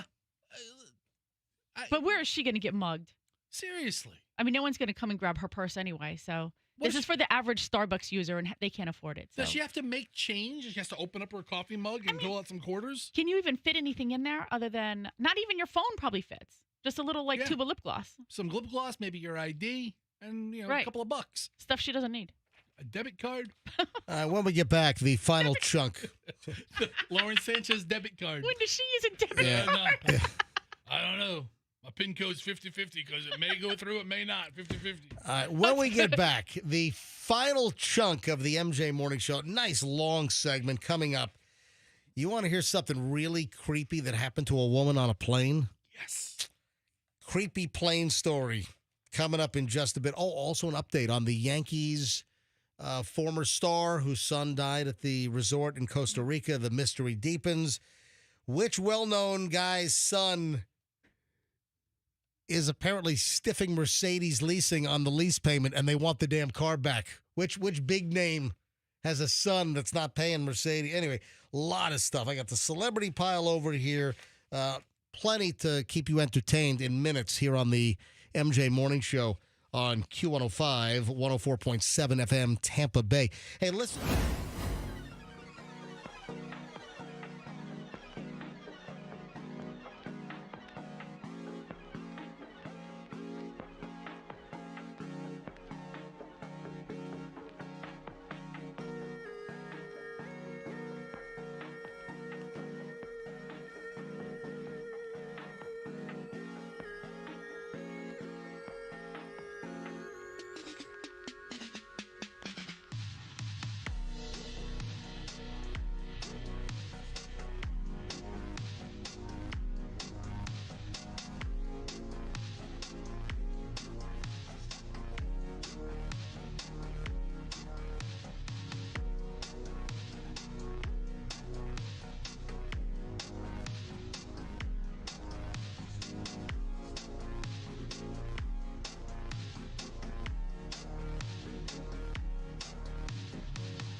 All right, 9:28 at the MJ Morning Show. Well, we're back a couple of minutes early. That means, hey, more final segment MJ Morning Show content for you. It's the opposite of the soup Nazi and no soup for you. More show for you. More show for you. Great. Yeah, it's beautiful. All right, let's go. Tell me, is this creepy? Yes or no? And I'm talking about as creepy as the John Wayne Gacy painting that was dropped off for us earlier this morning or sometime yesterday. So I have Bill, the guy who gave you the painting. He's coming in tomorrow about 9 o'clock. Oh, he is? Yeah, I told him. I was like, hey, how about you stop dropping crap off when we're not here? Come in tomorrow at 9 a.m. That's great. Hey, you got to put the painting in the... I'm not leaving that around. Yeah. Yeah, this might disappear. All right, so put that in the office, lock it up. All right, so is this creepy? A woman falls asleep on an American Airlines flight from Charlotte to Los Angeles. Got it? Got a picture? Long flight. Charlotte to L.A., cross country. You know, if you got a headwind, we could be looking at a 5-hour flight. You know, when I flew from L.A. to Atlanta, you know, coming back from the Philippines, man, we were rocking. We had a killer. We're like 700 miles an hour. We had a killer tailwind. But if you got a killer tailwind going west to east, then you're going to have the opposite going from east to west. So she's on this flight, Charlotte to Los Angeles, American Airlines. Falls asleep. Apparently her hair was like hanging back through the seat or over the seat. Okay. Guy behind her braids her hair while she's sleeping. Ooh. What do you think of that? If your hair is in my presence, you get what you get. Yeah. I mean, I carry bubble gum on planes just to stick it in people's hair. Nothing. You know what? I carry peanut butter on airplanes to help get the bubble gum out of the hair. You're quite the good Samaritan you are. All right. A Virginia woman named Danielle. Yeah, she shot a video, and she wants to know who this creepy secret stylist was who she says braided her hair while she was sleeping on a flight from Charlotte to L.A. If you keep your hair over the seat, you get what you get. Yeah, she showed a photo of the small, tight mystery braid on the back of her head. That's funny. Yeah, so the details we know, the flight departed from Charlotte 7 a.m. on Saturday morning, March 15th. We also have the details. We know that she is an incredibly rude person, keeping her hair in somebody else's seat for 4 hours. Michelle, thoughts on this? I think that's incredibly... You have long hair. What if somebody braided your hair? And you sleep a lot on airplanes. You fall asleep quite a bit. I do. I don't like people touching my hair. I can barely stand to go to the hair salon, right? I don't like. That's because it's tedious. Well, no, I just don't like people touching my hair. Like a lot of. You go to the hair salon, you're there for 3 freaking hours. No, a lot of females like to have their hair brushed and stuff done. And I was never one of those. My kids would be like, "Can I like do your hair, Mommy?" And I was like, "No." Get your hands off my head, kid. I can't stand it. That's what you call a hairplane story. Yeah, but also, I don't think Michelle would be so inconsiderate to have her hair dangling in front of some stranger for a cross-country flight. No. All right. Next, an update on the Yankees. You said he was an outfielder, right? This Brett Gardner. Yeah, Brett Gardner. Listen, first of all, thoughts go out to the Gardner family. I can't imagine. They lost their 14-year-old son while they were vacationing in Costa Rica. And the mystery deepens because we had health and medical examiner officials in Costa Rica saying that they were pretty sure it was carbon monoxide poisoning, that he had elevated levels of carbon monoxide, and that there were detectable levels, right? Mm-hmm. But the other family members apparently got sick as well, but didn't have enough, ppms, parts per million, not the other device, but enough of the CO to make them feel woozy, but not enough to kill them. So that came from like Costa Rican authorities, but now we have the Costa Rica resort denying and saying that the levels in the hotel room of carbon monoxide were non-existent. So wait, we got the hotel. I'm going with authorities. I don't know about you. I'm going with authorities on this. I don't know that I believe a Costa Rican hotel trying to cover their ass. Yeah, that's what it sounds like. The Arenas del Mar beachfront and rainforest and apparently carbon monoxide poisoning hotel and resort. But my thoughts go out to the family of Miller Gardner, the son of Yankees legend Brett Gardner. I can't even imagine what they're going through.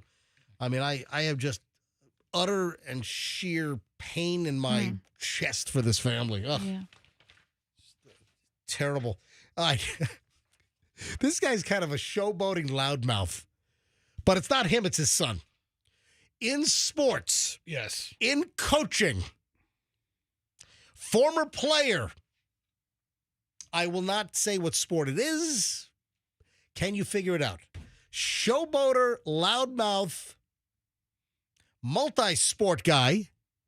His son apparently has stuck Mercedes-Benz for payments, and now Mercedes is trying to locate and repo the car. Ooh. Who do you think I am talking about? You know what? I might go to phones on this. All right, with the clues I've given. Well, I guess people can just look it up. Yeah, people can just look it up. All right. I won't go to phones on this. I mean, you're talking about... All right, do you know who it is? The very talented and incredible coach, Deion Primetime Sanders? That is correct. Apparently, Mercedes-Benz is saying that Deion's son, Shiloh, is a deadbeat that won't pay his lease payment. And now they're trying to find and repossess the car. Well, he filed for bankruptcy. Yeah.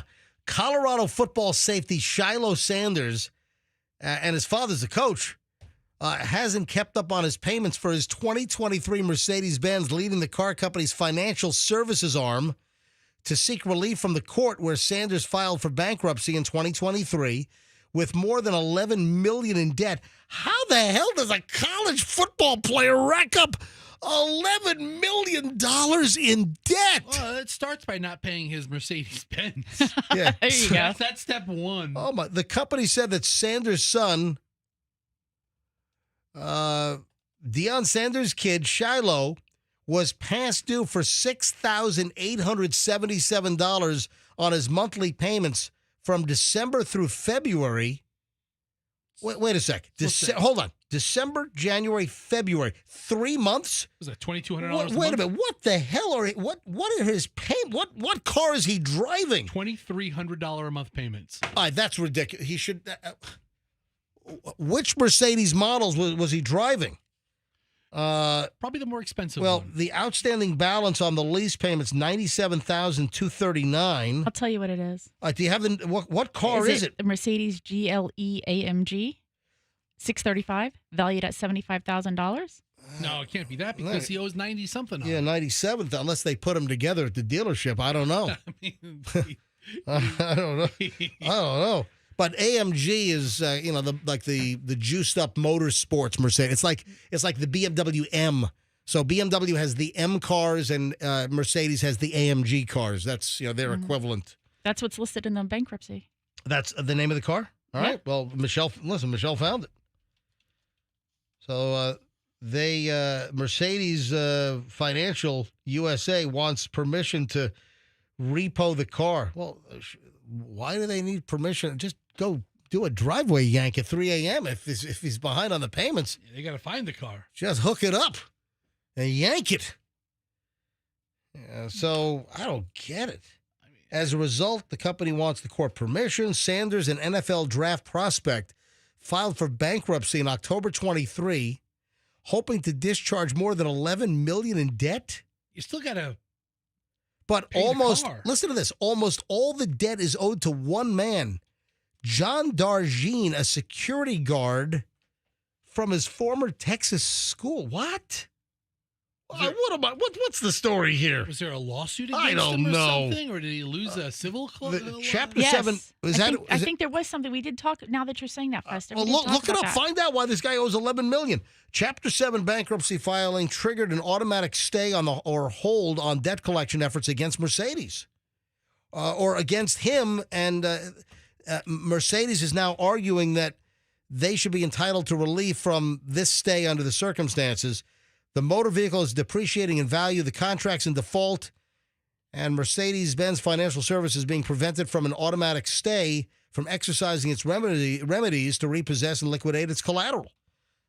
Sounds like Mercedes-Benz got a point here, pal. So he's trying to get out of the absolve the $11.89 million judgment against him tied to an assault when he was in high school. We did the story. It all started in 2015. Shiloh Sanders allegedly assaulted Darjean after Darjean tried to confiscate his phone at school. Oh, yeah. And Sanders was 15 years old. Yeah. So then this school official sues a student and is awarded $12 million.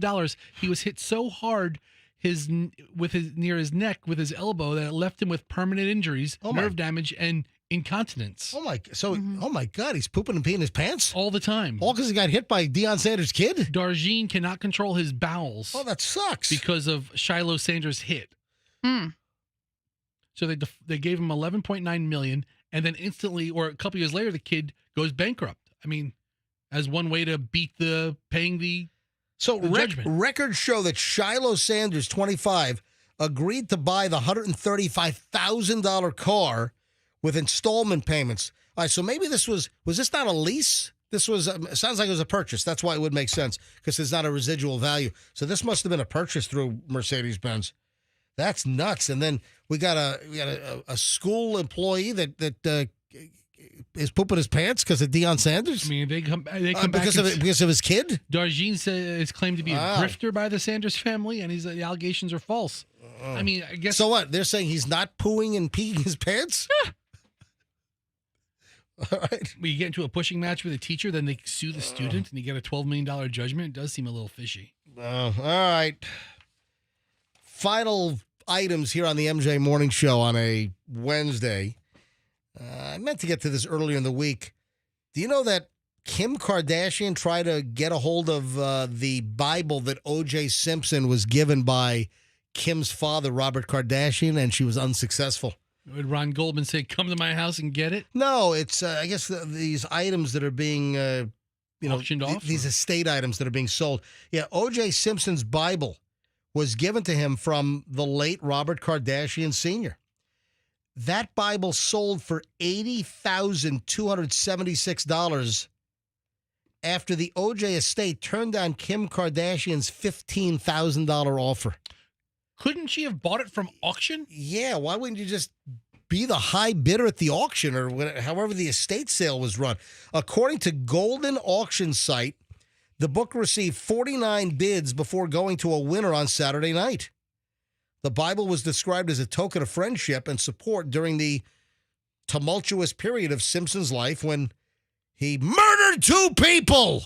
Oh, look, here's the outside of the Bible. It has Robert Kardashian's name embossed in the bottom of it. There's a handwritten letter that... You know what it says in the Bible? Thou shalt not kill! You know what else it says? If the glove don't fit, you must quit.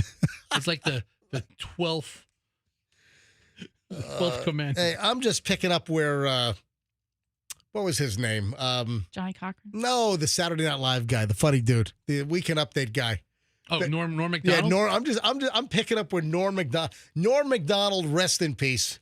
I'm just picking up where he left off, with all those great OJ jokes, where he would just blatantly say, and murder her, OJ Simpson. I mean, some of those Weekend Updates with him going off on Simpson were hysterical. All right.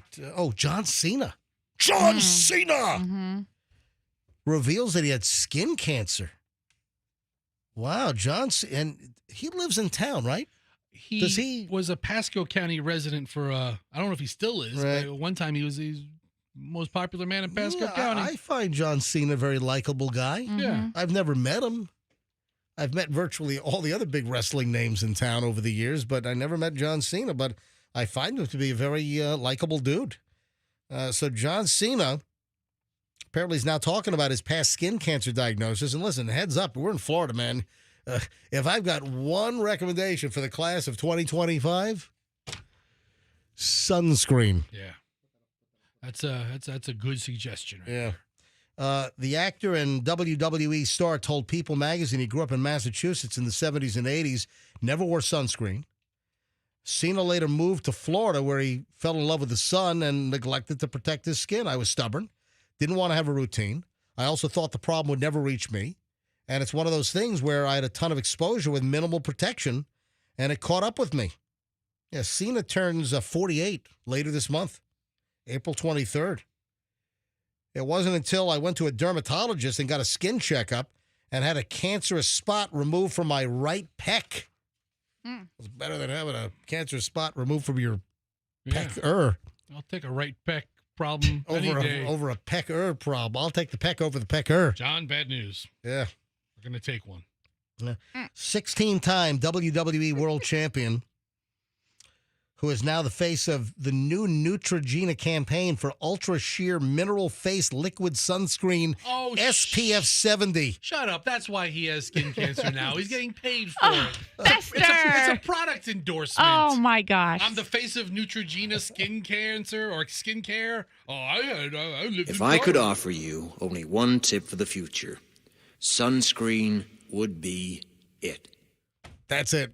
If I could offer you one tip for the future, it's Neutrogena Ultra Sheer Mineral Face Liquid Sunscreen SPF 70. I'm sure it's a good product. Protection. I mean, SPF 70 is pretty high, right? John Wick 5 is officially happening. Oh, really? I have not seen John Wick 2, 3, or 4. I saw John Wick 1. You were out of town. You were somewhere without me, and I think I watched it on, like, HBO or something. Yeah. So, like, years ago. Yeah. Remember, I love that. I mean, John Wick, I remember he went back to his house, and it was like some kind of a modern minimalist house. Yeah. So you've seen John Wick 1? Yeah, Julian had it he got it from me over the holidays. We watched it. Oh, and you then, did? Okay. All right. you have to kind of get it from other countries. All right. So John Wick 1 I saw, but I've missed John Wick 2, 3, and I don't think it's looking good that I'm going to see 5. But if you are a John Wick fan, apparently 5 is coming. And in this one, I don't want to give too much away, Keanu will get decapitated. Oh. What? I just made that up. I have no idea. So there won't be a John Wick 6. I don't know. I have no idea. Maybe there will. I don't know. All the movies in this genre, John Wick. Yeah. Like, I don't know is Mission Impossible something similar?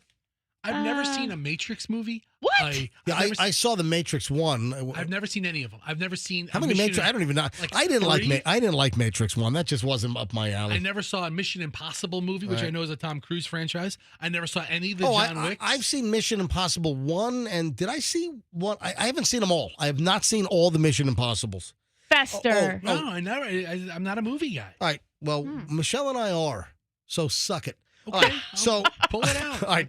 Which one? God, you're so mean. All right. Speaking of movies, Disney's Snow White is now on pace to lose $115 million. Oh, yeah.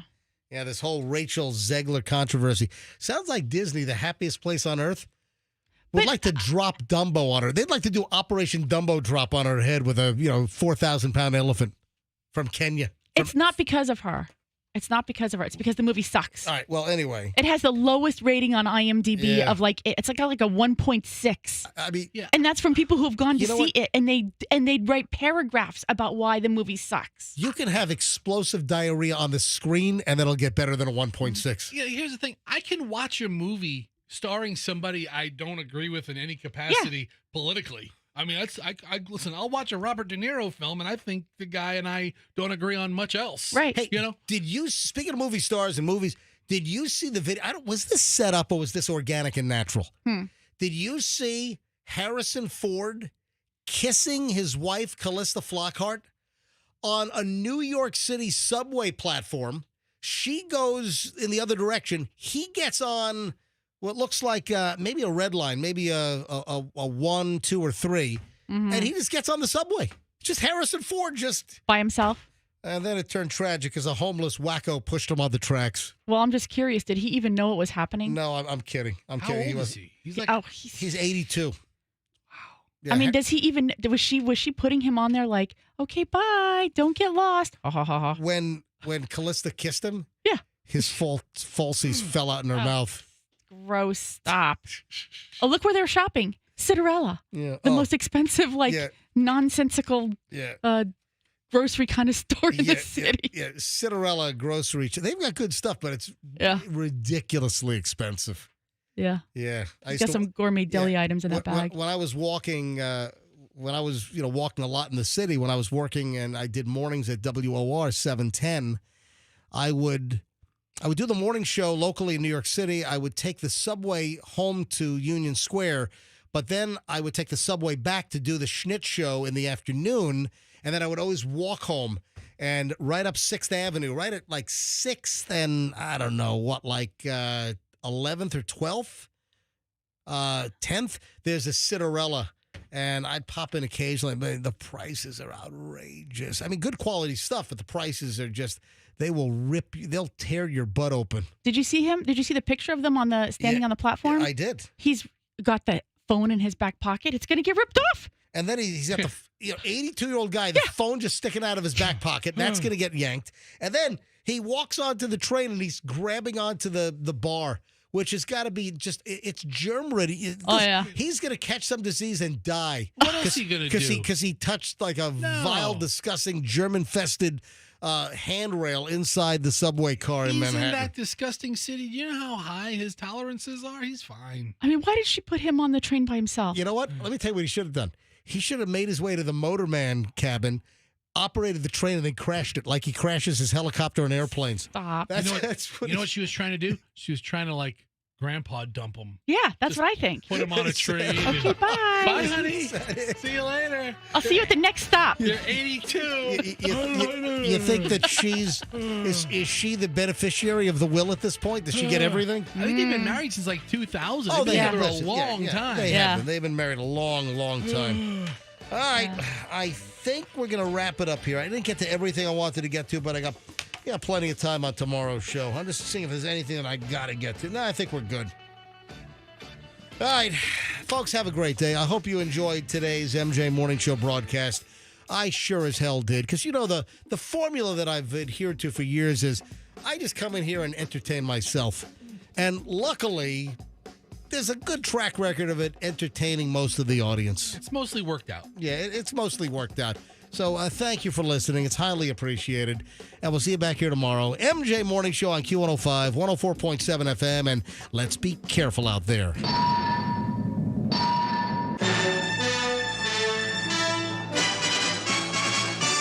The Q105 app is your